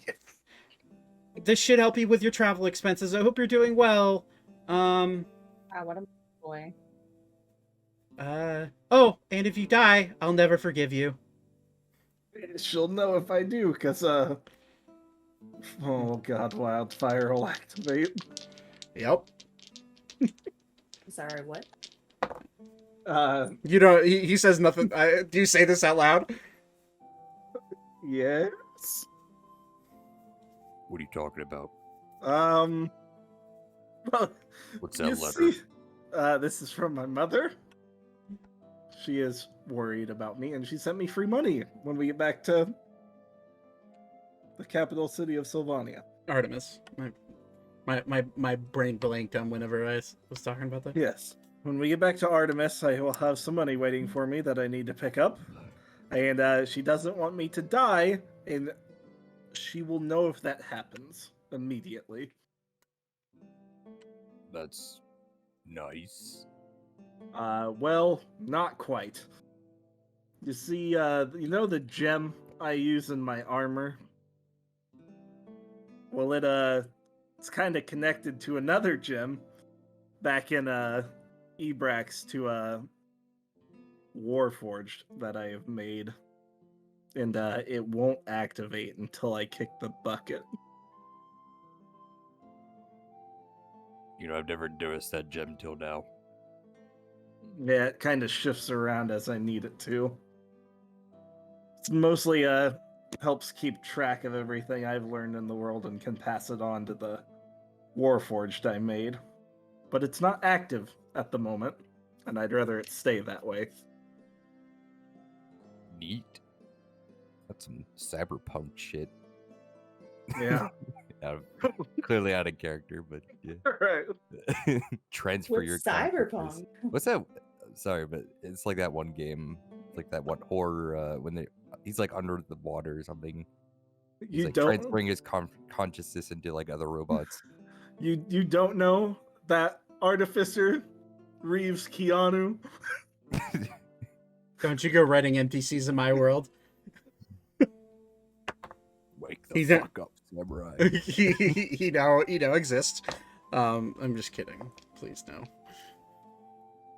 That's a cool idea. That's a cool idea. All right. So as this happens, you see you hear a really weird pulsating sound. You hear a and you hear like wind flapping in like I would recognize that, right? oh yeah, you would absolutely recognize this because this design of airship is from Ebrax. Finally. And and you see a massive airship pull up, and as it pulls in, immediately you notice four like what look like parachutes, or like sails, parachutes. They're red, and they're like in this hexagon platform, and they're being ejected upwards by these four massive blue crystal clusters, and they're shining bright, and that's off to both sides. And then you see like these four thrusters coming out of the side that are what you can only, Zane, you know them as the ethereal cannons that shoot that propel the airship whenever there's heavy winds. And then you see two swiveling sails at the front that are directional sails. Then you see in the center, it's a massive, basically speed sail. It's heavy. It's the biggest one you've seen, Zane, ever. And then in the back, there's more of another directional slipstream sail. And as it pulls into port, you hear a very loud, like almost like a high-pitched steam whistle kick off, and you see steam shoot out from the back of the airship as it sails into port. And you hear chatter from all sorts of men going around trying to tie up the ship. And Elenia looks at you. Well, this is your man. And you guys watch as a human, probably about 6'4", short brown hair, very muscular built, blue vest with like a white puffy shirt, and then on his shoulder, wrapped around his neck, is a pure white fox, alive, but it's a pure white fox, and the fox has its nose tucked up underneath his chin. He has a little bit of like a 5 o'clock stubble going on, and he has a massive what looks to be a great axe on his back as he walks up. Hey, hello there, madam. It's good to see you. Are these my passengers? Well, yes, they are, Mr. Newgate. They request passage back to the capital city of Artemis, correct? Yes. Very well. Artemis. Haven't been there in a couple of years. Well, madam, how are we dealing with the payment for this? And as he looks around you guys, the funds will be provided to you in Artemis. The king of Sylvania will be paying their toll, since most of them are citizens of Sylvania. Okay. Well, that about does it.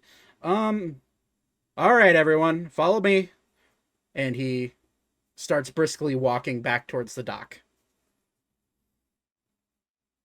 I don't have my helmet on right now, but if anybody looks at me, I look uncharacteristically giddy.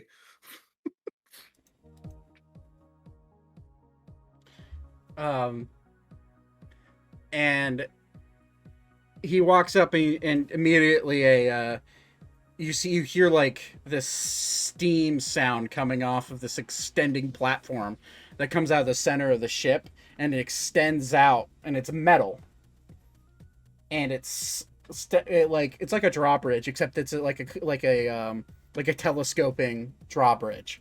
As it comes down, extends out, and lands and latches on to the tree branch dock that you're stepping out onto. And he's like, "Welcome aboard to the Lily of the Sky." And he points you into the middle deck, where you see this. Gotta get back to the computer. Panic. It's just a boat. It's pretty It's basic. a boat. It's pretty basic on the inside. As you walk into the middle deck, he points around. Now this is where the crew's main sleeping quarters are. It'll be center hallway right here. This is pretty much where the crew sleeps. There are a few beds for some of the kids and you guys. Although I do have a guest suite upstairs for any passengers that are traveling with us.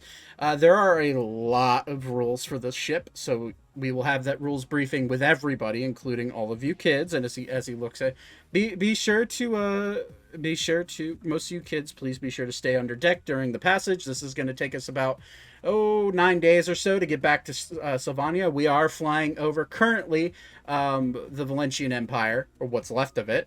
Did you know? So I'm actually from, well, used to be from the Valentian Empire, but I rarely make it back here. Generally, I'm flying routes all the way from around the world to up the Ebrax, down to Ushar. You name it, I've been there. Although it has been a few years since I've been to Artemis. As he's walking through, I just realized I don't have a token. I have his character sheet done. I don't have a token for him, which I do have a token for him. It's just in my drive. Whoopsie. Wow. So you guys make your way into this airship, and immediately, as you waltz into this airship, you hear a Elka. You hear pop into your head a familiar voice. It's Elkis, and Elkis just like, I understand you're about to leave. Have a good trip. Be safe. Don't fall off the ship. Can I say anything back to him? Yeah, you can respond to the message. Be like, okay, I love you. Bye bye. You can't I love see you, and I'm sorry for everything. You can't see him, but know that Elkis would have tracked a very wide smile the second he hears "I love you." Seemingly unaware of the deed you just pulled earlier in the day. Still. Oh, he'll be getting a note from me and a note from that lady. he'll understand why I'm saying I love him so much in a little bit. Right. I mean, I love him. I also just love him, but thanks. Thanks. Crap. Where are you, you stupid bastard? There you are. Oh, it's not a square image. Oh well. Okay, don't. Actually, I'm gonna put my guy right next to Thaddeus. So if you guys want to add your tokens to the ship, you certainly can. This is where you'll be for the next session or two. As we are about to take part on this 9-day trip, let me... Can't wait to fight a sky kraken. Hey, Ori. Do you want a better bag for all your stuff? Finally. I will make Ori a bag of holding. Do you do this out in the open? Oh, hell yeah, I do. Ander is very curious about what you're doing. He's like, well, magic items, huh? You must be one of them, as he looks at your horns. Yeah, I am. Don't worry, I'm not gonna be weird about it. I have friends that are tiefling as well. So Well, if you need something made, if you've got the stuff, I might have time while we're traveling. I'd pay you for it. I'd be down for that. All right. I'll have to wait till at least tomorrow. Fair enough. All right. I put all my shit in the bag. Also the body. All right. So So that's what I was hoping for. That's not out in the open anymore. Right. So he points around. He's like, all right. So these are where most of the crew is going to stay. To your right, down that corridor, is one of our storage rooms. It's pretty light. That's where most of the food will be. If any of you are, we'll say, inclined to do cooking, nobody really is good on this ship. Me and Vaten can handle it. Very well. What I will ask you to do, though, is just be sure that you know what you're getting into. There are some barrels in here that are stuffed with dangerous materials, and I wouldn't want you getting your hands on those and potentially losing a hand. Sure, I can manage. Fair enough. You're a big boy. Kids, those rules apply to you as well. Please, please, please do not touch the barrels. You heard the man. If you go up on deck or touch the barrels, you're gonna die. I want to touch the barrels. No! Okay. He just shakes his head. All right, well, kids, everyone else, follow me up to the deck. And you guys make your way up the stairs, and you find yourself on the top deck. Squirtle, I can hear your clicky clackies. My bad. You find yourself on the deck, and as you find your way up on the deck, it's like, all right, safety meeting, and he looks around. Everybody you see right now is the crew, and he points to 10 other dudes of all different races. You see one, what looks to be a tiefling man with red skin, very short horns coming off his head. He's bald, but he has like this black, full, bushy beard. You see a halfling woman, up in the crow's nest, looking at, how you doing? As she waves down, smiling. You see two dwarfs that look identical, long orange beards. Both of their hair, long orange hair tied into like a ponytail with like leathers on. You see a tall, very tall looking satyr man with an eye patch, and he's just kind of like staring at you. He has like a weird straight looking sword on his side. And then you see another human man that looks similar to Ander, but much younger, not as brawny as Ander, and he just walks up. All right, first things first is I'm gonna have to introduce you to my first mate. He puts his hand on the other human guy that looks like him. This is my younger brother. His name's Alex. Alex will be Not Alan. no Alex. Sorry. This he will keep watch during nights, so if any of you are night owls, he's the man you're gonna want to talk to. And Alex is just like, how you doing? Seems a little bit awkward, socially awkward. He's like, all right, well, I'm captain during the day, he's steering the ship during the night. Safety briefing. Looks around. You see those rails? Don't go near them. Kids, especially. You will fall off. And when we're thousands of feet in the air, you will not survive. Trust me. I know. Next thing. How do you know? He's dead. Let's just say I'm glad that one of my crewmates, who's no longer on the ship with me right now, knew some magic that brought me back to life. So, Sounds right. You'd figured your parents would have taught you something about not being near the ledges yourself. you think my parents would teach me anything like that? This was my dad's ship once upon a time, and used to be in the ocean.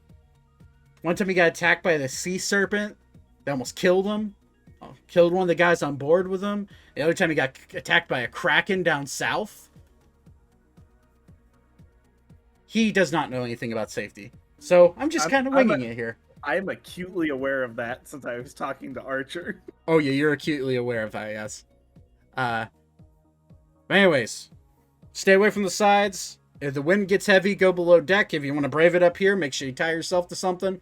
If you go flying off, there's not much I can do to save you. We will be at least 6,000 to 7,000 feet up in the air, and we will not stop for you, unless for some reason you can fly, which that'd be cool. But all right, rule number 2.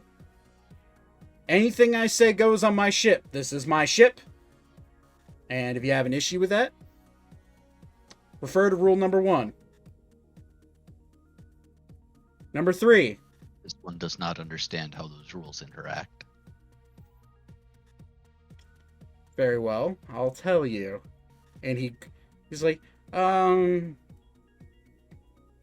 yeah. Looks right at you, Eiko. Can I borrow you for a second? I suppose. What's up? Respectfully, you look the lightest. So he grabs you by your shoulder, and as he grabs you, you feel just the immense strength coming from his hand, and he just like lifts you up like a rag doll. He's just like, now look. He's like, are you okay? Looks up to you. I don't want to hurt you. Just so you know, you picking me up, you better sleep with one eye open. I'd like to see you do anything to me. I do not like being picked up. And he's just like, oh, I apologize. I guess I should have asked you first. And he puts you down. Anyways, the point is I'll throw you off the ship if you don't listen to me. I know best. I've been sailing these airs for about 10 years now. And I was sailing with my dad on the ocean since I was a kid. So I know how this ship works. I've been on this ship since I was a child. And I know what's best. I understand that some of you are of the warrior type. Or the spellcaster type. In your adventures, and I get it, and you have egos, but you know nothing about these ships. Well, maybe he does. And he points to Zane. But you know nothing about these ships. One bad gust of wind and you will be gone. This one meant no disrespect. This one just did not see the connection. I'm not very good at pointing out. I'm not good at talking a whole lot, at least when it comes to pointing out rules. I'm good at wheeling deals, but I apologize. I don't mean to come off strong. We will be together for the next 9 days. And then the last rule really is if the crew asks you to do something, do it. I understand none of you have sky sailing abilities. But you know, just do what you're told. Everything will go fine. And if you are uncomfortable being up top, just go down below. There'll be plenty of places for you to sit and relax and read a book if you have it. This will be a long journey. Kids, make sure you do what the adults tell you, and you will make it to your destination just fine. That being said, kids, if you'd like to make your way under deck, you'll have beds and chambers for you all down there and down the very bottom deck. Do not touch the barrels, as I said, and do not touch the magical looking guns/cannons down there. They will go boom and will knock us out of the sky if you blow them up under deck. All right. Any questions? Yeah, I fixed it. Oh, sorry. Todd, you're muted, by the way. One question, sir. Yes. With all due respect, you said that it's dangerous up here on the top decks, and I truly believe you. And that you've been doing this for a while. Why would you put the piano and the food table up on the higher deck if it's that dangerous? Oh, well, they're bolted down, 1.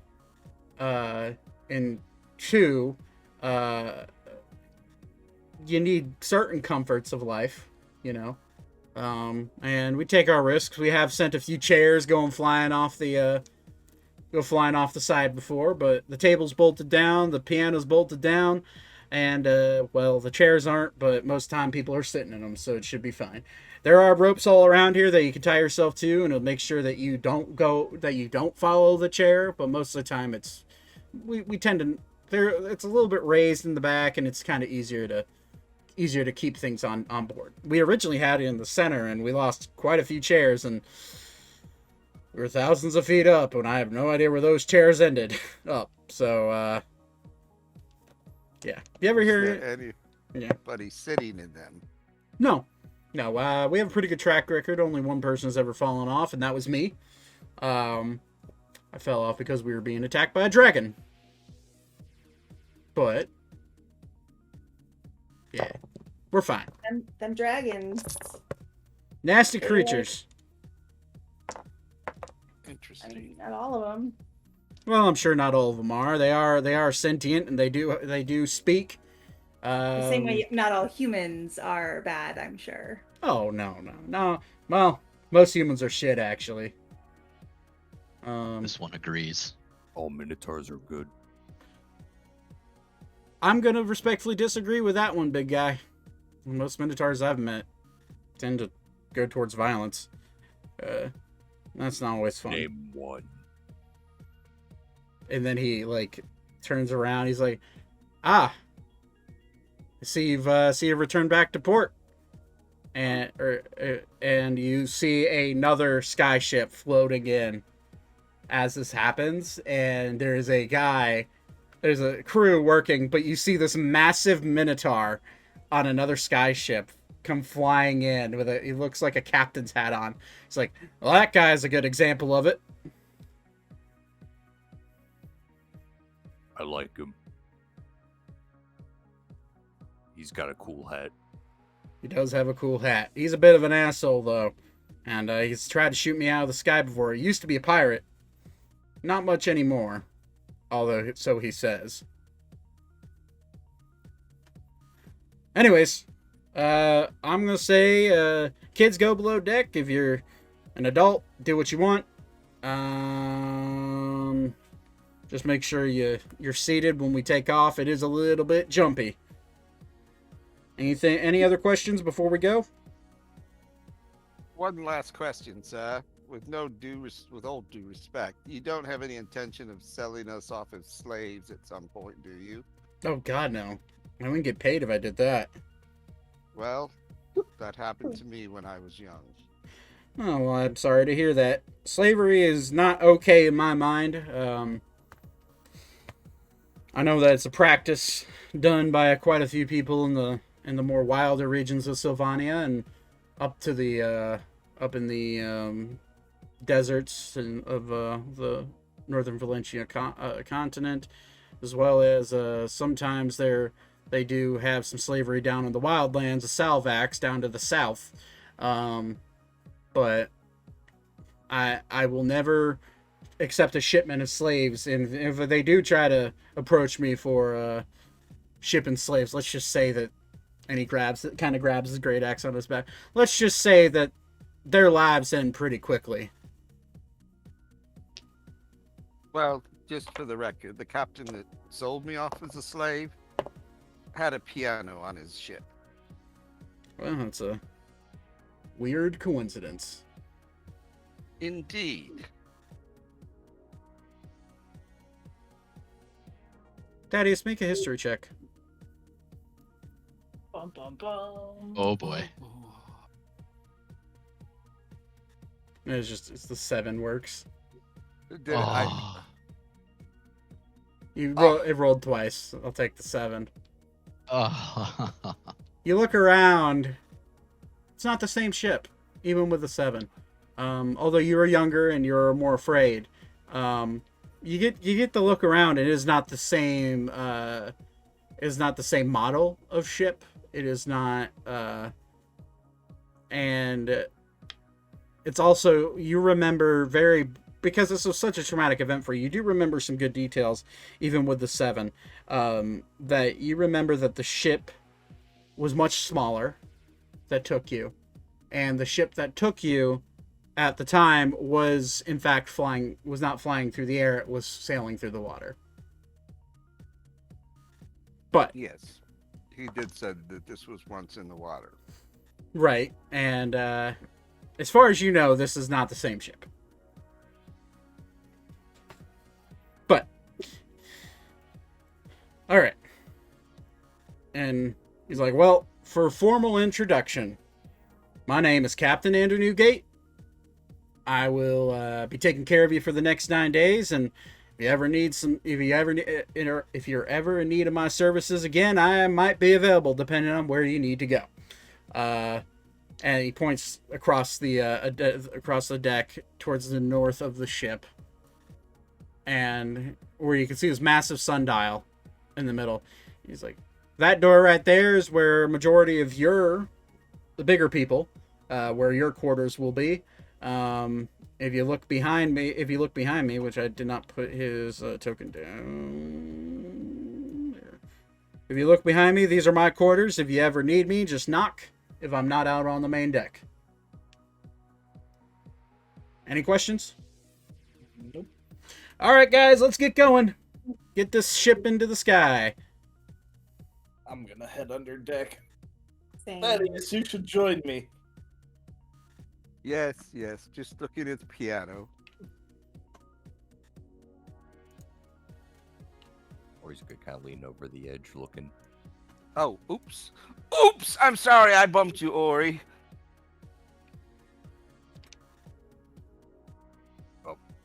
Or what are you trying to do? Oh, you're just trying. Okay. I'm just joshing. Okay. You wouldn't be able to move Ori anyways, so.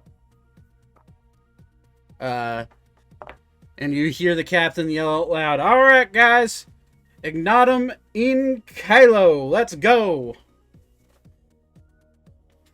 Botan is gonna lash himself to wherever is suggested and spend as much time as possible on the upper decks outside.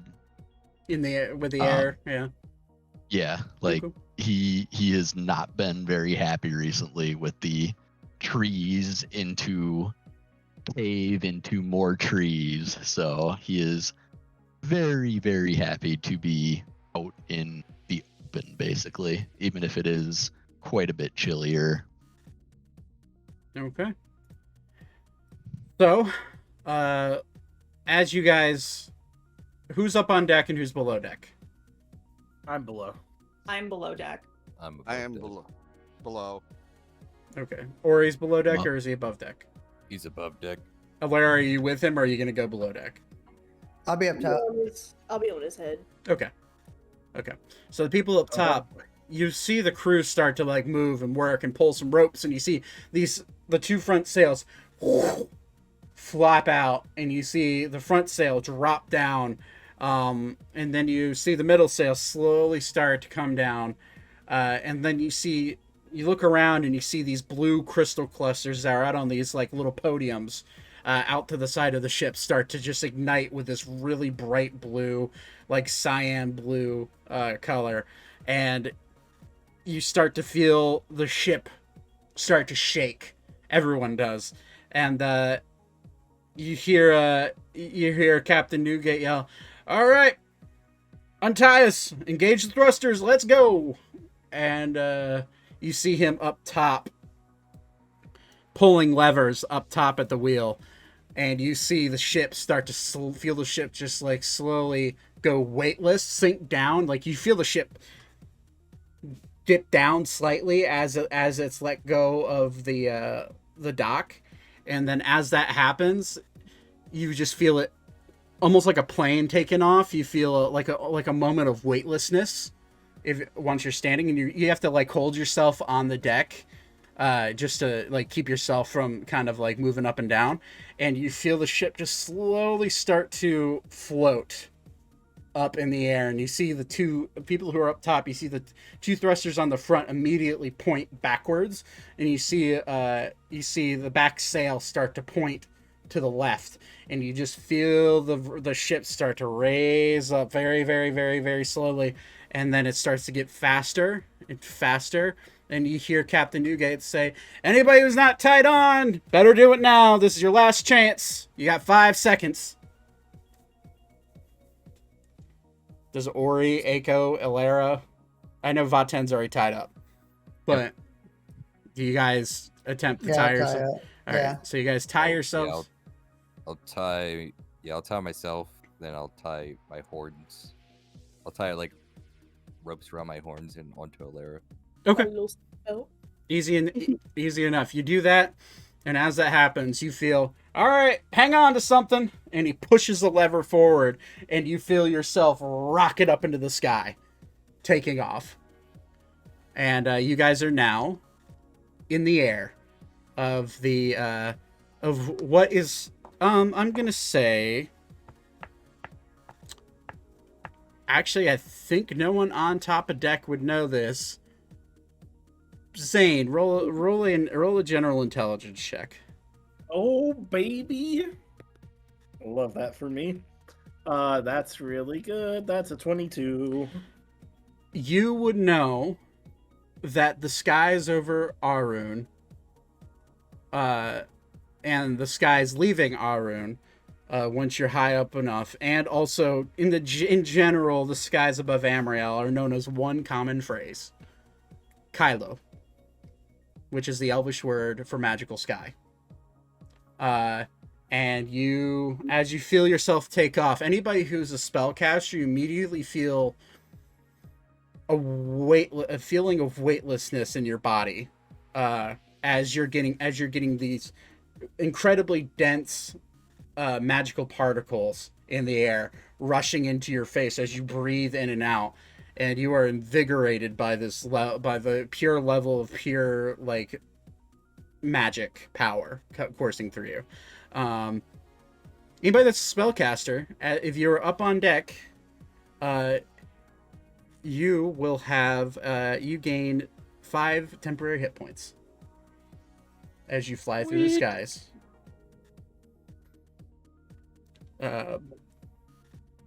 So that would be Vaten, Elka, not Elka, sorry, Alara, Zane, Beep, Alan would get it. Yeah, I don't think Echo, you don't know any spells, do you? I know a few, but they're like the nature stuff. You would get 5 temporary hit points as well. Okay. But you do raise up, and remember, temporary hit points do not stack. So if you already have temporary hit points, it'll be 5. And as you guys make your way up into the sky, everything seems good, and the first leg of the trip is started.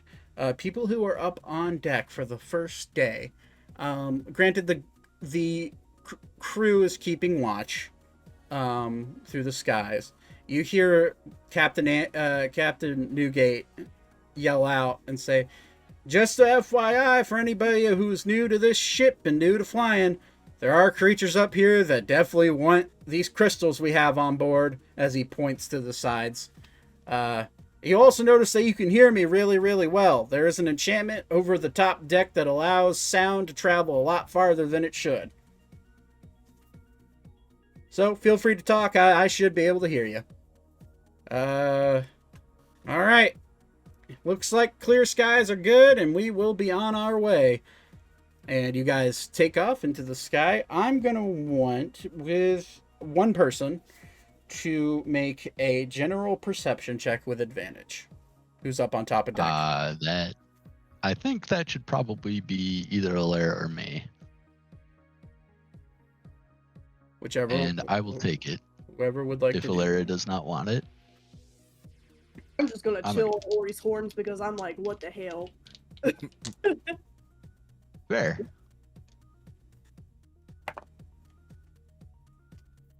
Okay. 23. The first day, and it takes a while. You're traveling through the sky, and you get the sense that it's fast travel. You can feel the wind brushing into your face. You feel reinvigorated by this wind. And for you, Vaten, it's the first time that you've had, and a good 2 weeks, that you've been able to feel a full breath of fresh. See the horizon. Yeah. Feel full breath of fresh air. You don't feel constricted anymore. You're not in a cave. You're not in a forest. You're finally in open air for the first time in a very long time. And you look around and you see some birds flying along with the ship. You look off and you see a few other sky ships that are a good ways off. They're just like little dots to you flying across. You immediately realize that you're probably on a well-traveled route through the sky. But the first day goes off without an issue. All of you go into your chambers for the night, and you all take a long rest. I would like to basically stay out, tied down again, still more. Okay. I'm basically going to be making sure to tie myself off every time I'm outside, and I'm going to be spending probably this entire trip above decks. So. Okay. Easy enough. I'm gonna sleep on the deck. Okay. But tied. Okay. I'm gonna say for the sake of this, for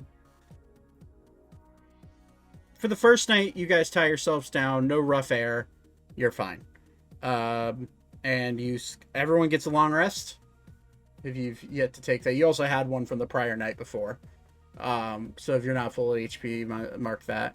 All your spells and everything come back. And then you wake up the next morning, and if you'd like to do anything whilst you're during your second day, the second day is yours if you want to do anything. Thaddeus, you mentioned it's a rapier the other day. Yeah. That you were looking for. Yes. If that's right. If you can give me as much detail as possible, if we manage to ever get back to where I'm from, I may be able to make that for you. Because I am, first and foremost, a weaponsmith. The basic idea, and I don't know where to start. If you'd like me to draw sketches, I could. That is fine. I will take whatever you can give me. Just work on it while we're traveling. I just don't know the mechanics. I can fine tune it. But you just get me a basis.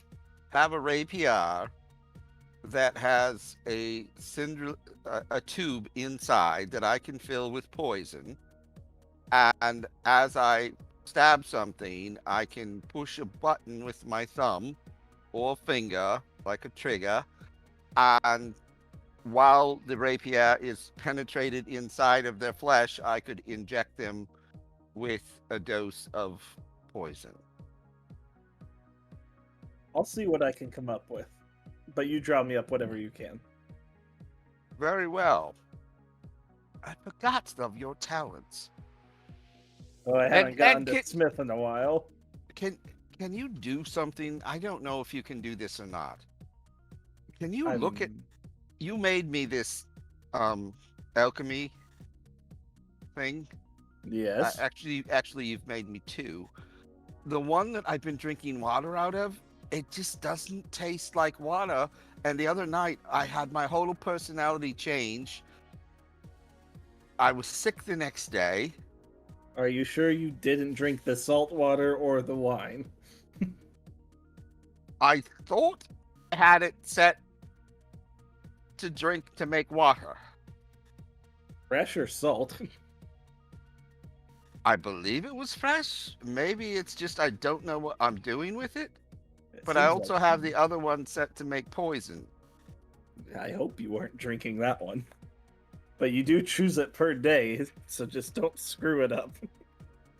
Well, can you make sure that it's... Ever since the when I went in that void, is when it seems I'm doing the same thing. I just didn't know if maybe going into that void changed something.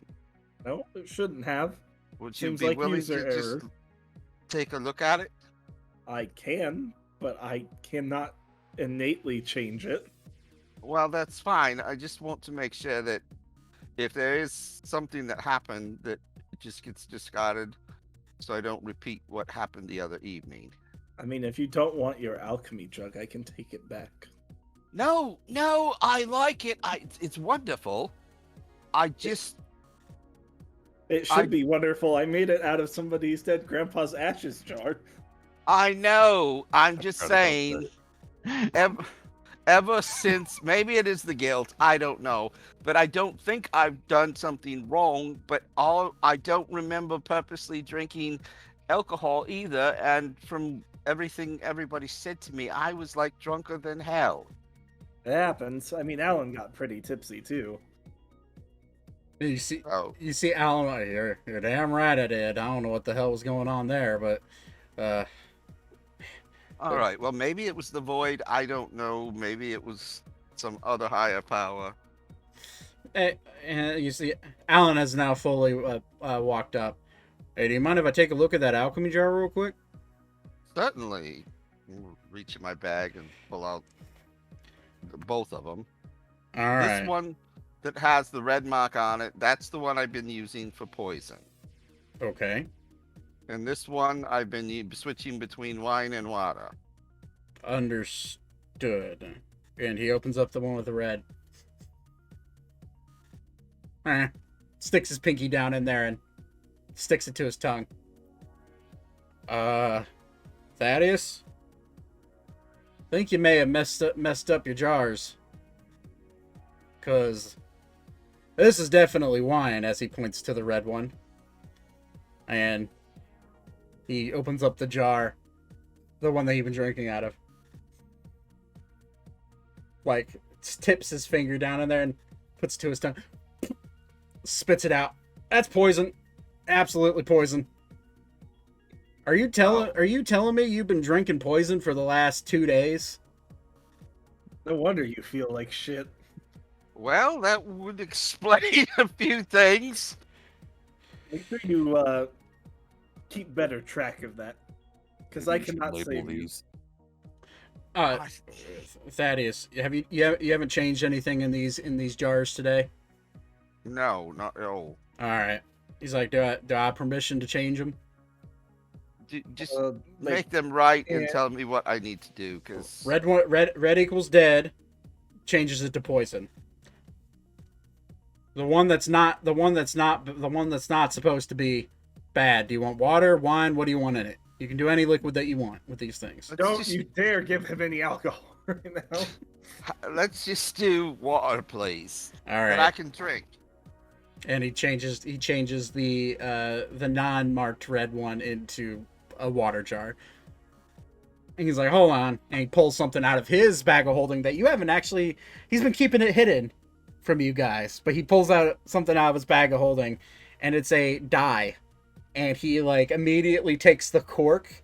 He's like, hey, Zane, will dye mess with the... Will dye mess with the enchantment if I dye the cork? No. Okay. So he dyes... He takes a red dye out and dyes the cork red for you. And then he puts then he takes like a little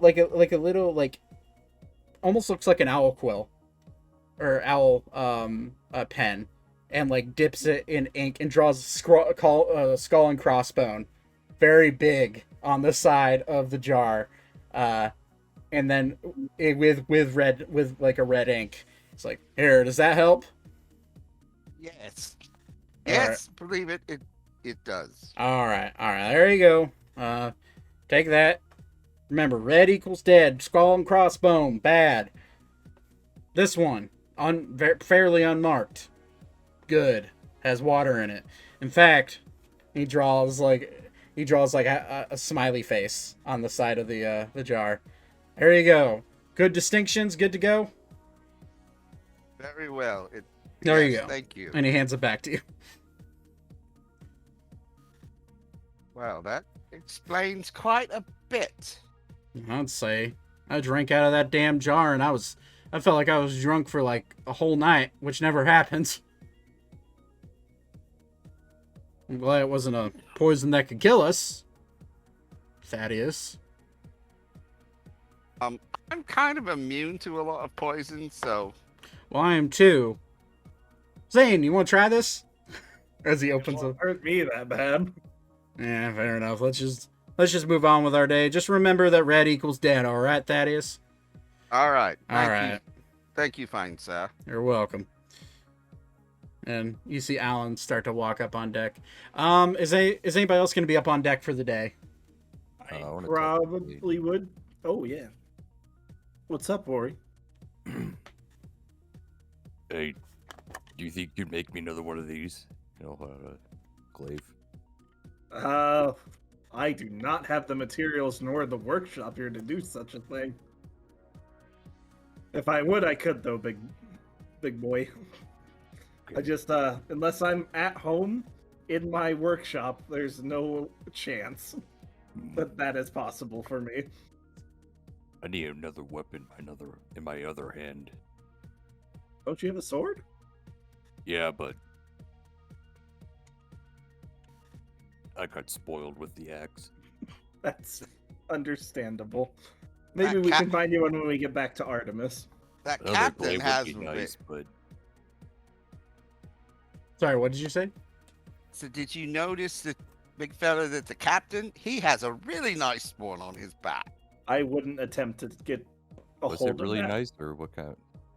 It just looks like a great axe, Okay. as far as I you wouldn't know. try to steal from the person Sure. getting us to where we go while we're in the middle of the air. And you hear Alan from the other as he's walking up. I tend to agree. You're agreeing it's a nice axe? I agree that No. it's probably not a good idea to steal anything from this ship. Thaddeus. I I'll just take a don't hug have with the me. best record with ship captains. Hey, but at least I got you that bag so you can hide your your goodies now. Yeah, like the dead body. Yeah. We don't need anybody to see that until we're not anywhere close to Arune. Think we can sell this back on Artemis. Probably. All right. And Ari, just so you're aware, just when you think you're being stealthy, sometimes your voice has a tendency to carry. And I think half the city knew what you were up to. Well, we don't have to worry about that now. Just as a friendly reminder. Why am I being friendly to him? Damn it, did they screw this up again? You're warming up to me. It's finally happening. This is called character development. Well, that's where we are with this Or- stage. There will Or- be or he the- look- or there, he looks at the camera. there will be no breaking the fourth wall in my campaign. Thank you very much.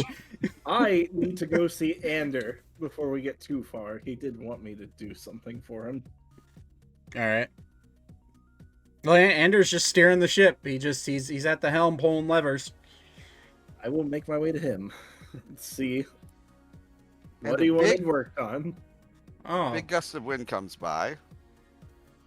well, it's funny you say I that. have a rope of climbing. Asshole. I can attach myself at will to the deck. Anybody who's up on the deck, you do feel the wind picking up a lot, but it's coming from behind. So you're actually going quite fast right now through the sky in your direction. But how I determined wind is percentile dies, and I rolled a 95. So 95% And- chance of strong wind gusts is what that means.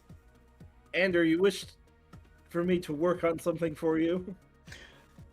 Oh, yeah. And he like reaches out, and there's a flintlock pistol sitting there.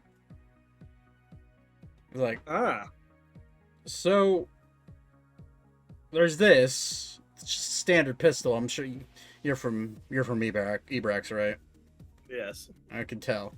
But actually, I spend most of my time there actually. So, but this I bought in Ebrax, but the flint doesn't really work very well. Whenever I fire it, it delays a lot.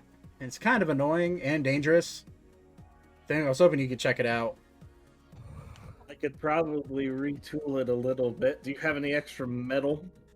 Oh yeah, for sure. And he like Can I make him a 6-shooter on this boat, like modify it too. You wouldn't have the the parts for that. You would need a cylinder. You would need you would have the base gun, but you'd have to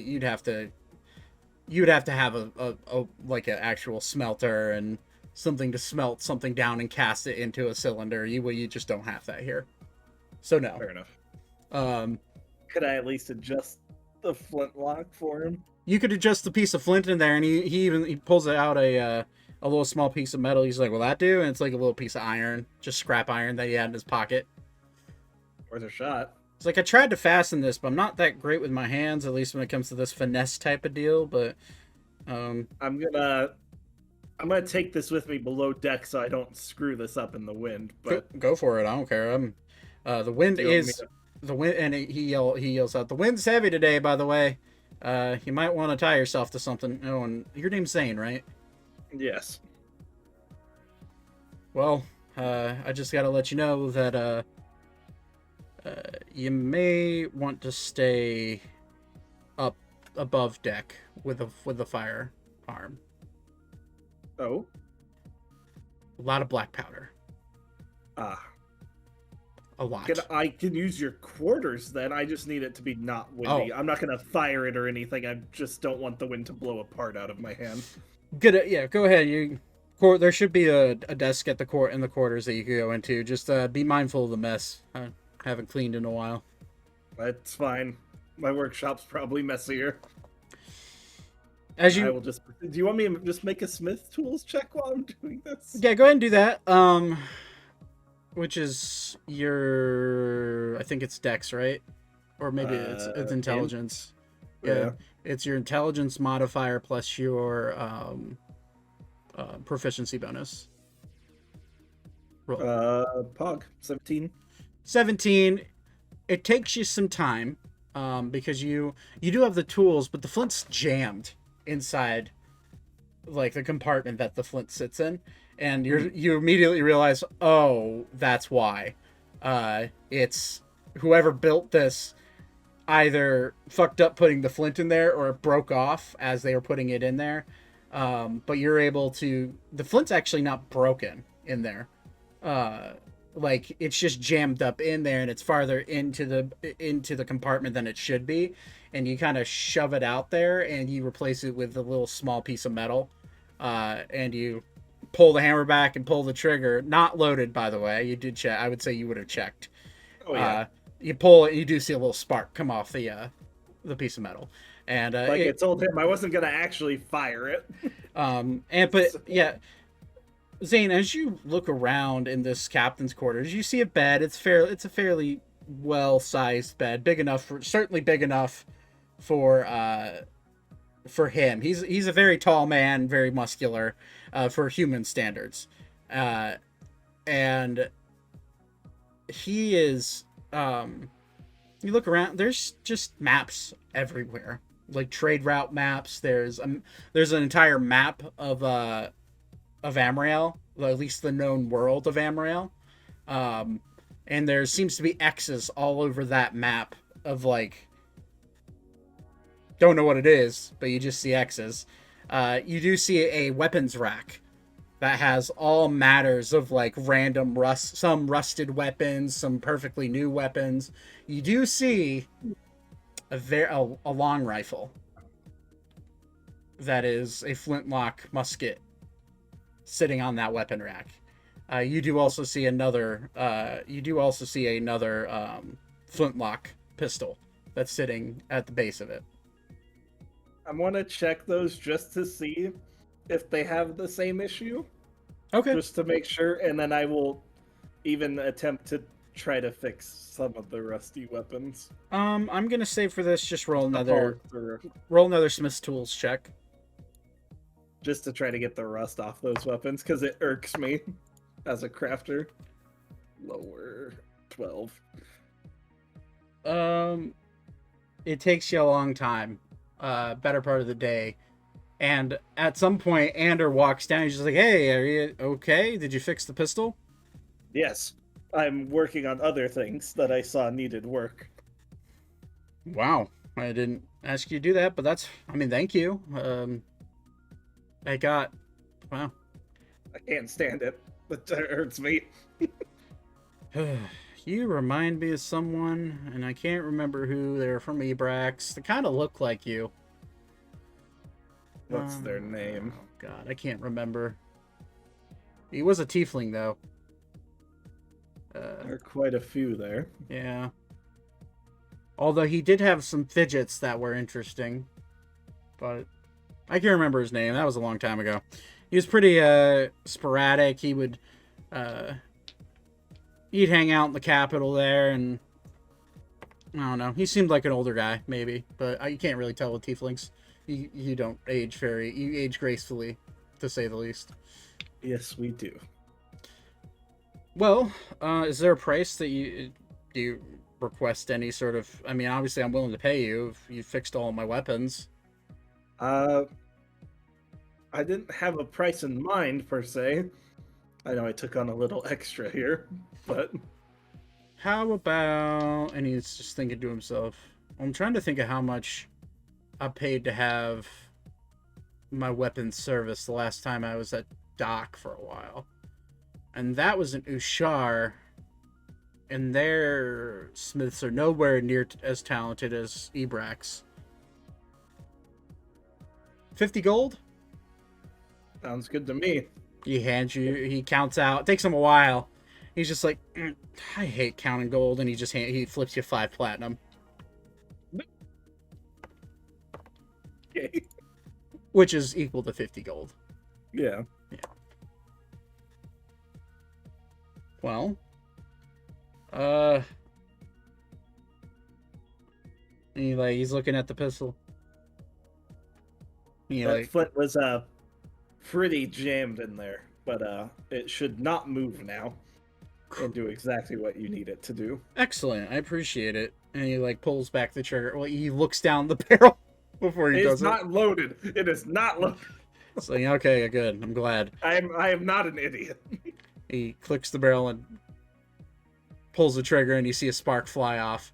All right. Well, thank you. I appreciate it. If you have any, I know you're definitely an artificer, aren't you? Oh yeah. Well, Zane, what's your last name? Rona. It's gonna roll a history check on that. Interesting. Can't remember his first name, but there was a guy that I met in Ebrax that looked a lot like you that had the last name Rona. Was it Malleus? It was Malleus. Is that your dad? Yes. Yeah, he's kind of a dick. He sure can be. Yeah, he tried to stiff me for a price, which felt weird. Sounds about right on his ass. Yeah, small world. I mean, I guess when I base myself out of your country, it tend to run into people. But anyways, well, I'm gonna take a nap. If you need anything, Alex is up top. Sounds good. Have someone wake me if anything happens. The winds are pretty heavy today. Will do. All right. So the day proceeds. Can I have one person on top of deck roll a perception check, please, with advantage? I naturally walked away from the computer right at the psychologically wrong moment. So Oh, yeah, I got it. Okay. cool, thanks. You said perception? Yeah. 12. You look around. There's not a whole lot going on. The wind is blowing pretty hard. You look out. There's just clouds, and you look down, and you can see very small land masses passing by. Although you do see a landmass that's floating in the sky, much like Arune, but this one's staying in place. And as you fly by, you have now seen your first sky island that you have heard about, Eiko. they're kind of hard to miss, especially flying over or living in the Blackrun Forest. You have occasionally seen like one of them like float very idly by, smaller ones, but the one that you're seeing at the moment is black. It looks like it's burned to the core, and you see magma spilling off the side of it and like evaporating in the sky as it falls. It's about, your guess, being a tracker, although you've never been on a skyship, your best guess is that it's probably a good days away, but you can see it off in the distance, and you do see what looks like little glows, like Takes a globs. day to get there, and I can see that far. Yeah. Well, the skies are pretty clear, and you can see for miles up here. So, World's flat. you're joking about this now. Don't you dare make a frisbee world on me, boy. No, it's not. It's the world is definitely round. We live on a turtle in the middle of space. Damn round Ammrielers. All right. Well, the day goes on. Next night passes. Without much issue. You do feel some turbulence while you're in bed. But everything goes. That's not turbulence. Everything goes off pretty easily. Next day comes. I'd like another person to roll a perception check, please, with advantage.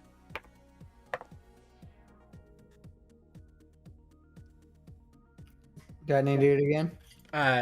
You're. Helps if I'm muted. I can do it again, or somebody else wants to take it. Yeah. Anybody else? Anybody who's on deck? 19. 22 with 22. advantage. Third day goes by without any issue. You look around, and you've now gotten really close to that island, the Sky Island, and you're starting to feel the heat come off of it. And as you do, you hear Captain Anders say, "All right, everybody, really hold on. The wind coming off this Sky Island tends to be hot, and it tends to push us upward." And as it does, you feel like this updraft hits you, and it immediately flings you guys farther up into the air. I'm gonna say, Zane, are you above deck, or are you down below? I'm below deck. I'm trying to think. Thaddeus, are you below deck still? I'm still below deck. Okay. I don't think anybody else has world knowledge like this, other than you two. Yeah, sure. Aiko, you're still above deck? Yeah. Roll a history check for me. Normal? Yeah. I am using today to make the last sending stones that I have materials for. 16. 16. You don't know much about Sky Islands, but you have heard about a few that are boiled over with with molten lava. And the one you don't know which one is for sure. There's two primarily that have there's two well-known ones that have that larger Sky Islands that have volcanoes and magma flowing off of them. One of them is the Sky Island of Inferno. The other one is the Sky Island of Mort. The one that you think it is, knowing that Mort does tend to fly above where you're from, you think this one's probably Inferno. But you don't know for sure. But third day goes off fairly well. There are some heavier winds, and there's a heavy wind gust. Those of you who are on top deck, roll strength saving throw with advantage. Even if we're tied down? If you're tied down, it's with advantage. Gotcha. Lion. Is Ori on top? Are you on top of deck? Yeah, I rolled a natural 20. Oh, well, yeah, you're good. Alara, can you roll a strength saving throw, please? With advantage. You're on top. You're tied down to Ori. Hold on, let me pull up my thingy. Oh, it's already up. You said strength Saving throw. throw? Yeah. 13. You're fine. Eiko, with double nines, as a wind hits you coming off of this, as the wind hits you as you're going elevating up over the sky island full of magma, you feel this hot breeze of air overwhelm you, and it hits you in the face and sends you flying up into the air, levitating above the deck, and you're starting to you're tied down, so you're not going anywhere. And we're gonna... Okay, the rope does not snap, but you are currently being whisked up into the air by a strong updraft of the wind, and you're now about 30 feet in the air. Nice. And you're slowly getting dragged back towards Captain Newgate as the skyship is flying.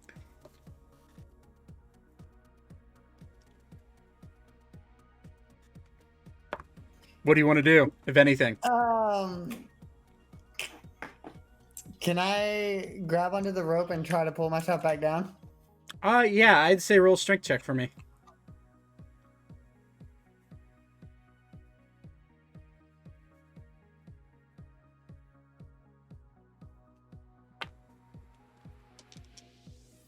Natural 20. You are able. You guys watch. Anybody on top deck watches Eiko just like panic, like superhuman strength, just pull himself back towards the deck, and eventually you land on your feet. A little shaken, not injured. Your hair is as wild as it was before. It's very wild now, but you're fine. I just realized that Arya, your Aarakocra daughter, probably has been up top deck, so she needs to roll a strength check as well. Or strength saving throw. Is this happening at the same time? All at the same time, yeah. It's a brisk updraft that hits everybody. Anybody who rolled higher than a 12 is fine. And Arya just rolled natural 20, so she's fine as well. Okay. Cool. But other than that little bit of an incident, Ander walks up to you as he's like, you see him like flip a leather down, or not leather, but a lever down that locks, two of them that lock the wheel in place. It's cruise control. And he walks down the steps. He's just like, "You all right there?" Up to Eiko. Oh, yeah, I'm fine. Have to turn on a voice changer. Yeah, my bad. Yeah, I'm fine. Just luckily I can pull myself down. Yeah, well, glad you're not hurt. And as you can see, tying yourself down works.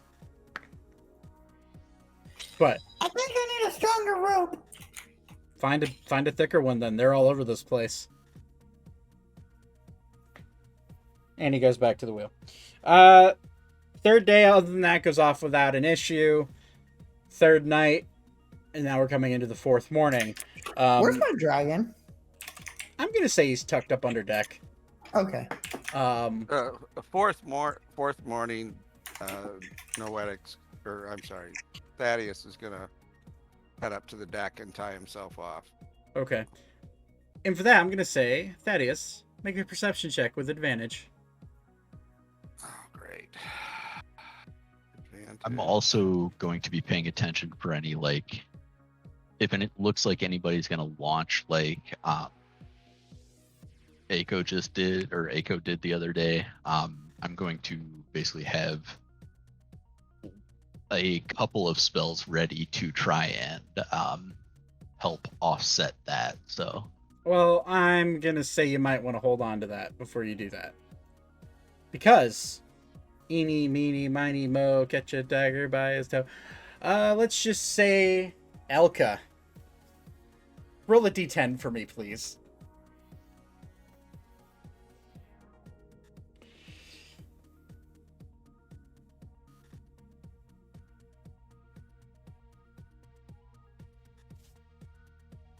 Be muted.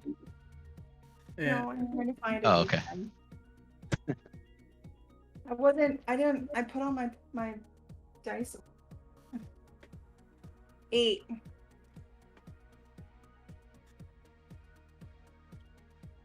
Okay. You got Thaddeus and Vaten as you're looking around. The sky seems oddly calm, which I forgot to roll wind, so let me do that real quick. Oh yeah, I rolled a 5, so yeah, there's winds are calm. My face cam froze just a few seconds ago. There we go. Winds are calm. And then you hear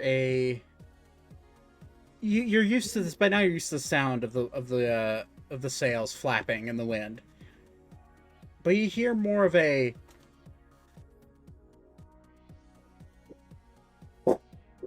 and Thaddeus, you see off port side of the ship a very large figure flying rapidly towards you.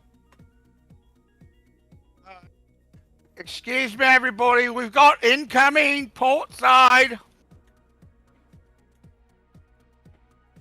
And you see Andrew look to you. What the fuck is that? And he like pulls out a telescope, a spotting scope, and like looks, and he's just like, it looks like a giant bird. We're gonna drop altitude, everybody. Stay where you're at. And he like starts to slowly drop, and you see this creature without high of a perception check. You see the creature slowly start to like dive down with the ship. It's coming for the ship, and as that happens, and Andrew looks around. He's like, well, folks, if you know how to fight, come up to the top deck because we're about to take on some heat. And as he says that, you feel just a jolt of like weird force type magic hit the side of the ship.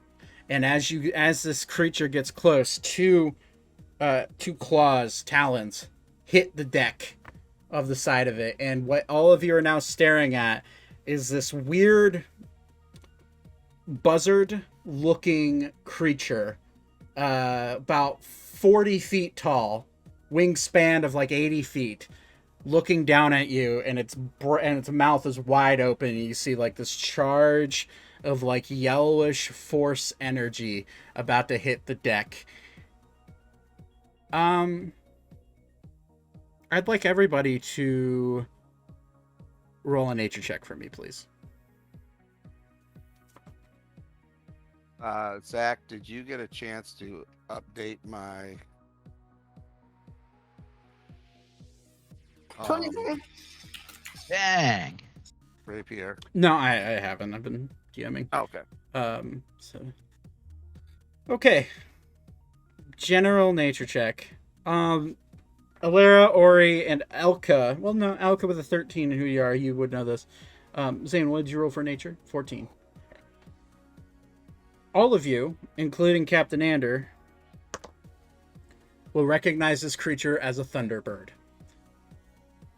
And as its mouth opens up to shoot a breath, what looks like a breath attack towards the ship, that's rolling tonight's session. We'll pick this up next week. Okay, everybody, it's just a Ford. Ready? That joke was bad, and I feel bad. Worst joke of the night, possibly. You know, it's Thank only you. a fun. You know, I feel worthless. It's only a Thunderbird, while I have thunder and lightning damage as my primary weapons. Say, go ahead, sit this one out, or I never thought- gotten food. I can use caustic brew. Oh my god. I thought Ted Cruz was supposed to be going to Cancun, not our Oh, ship. stop it. Just got political. Let's go.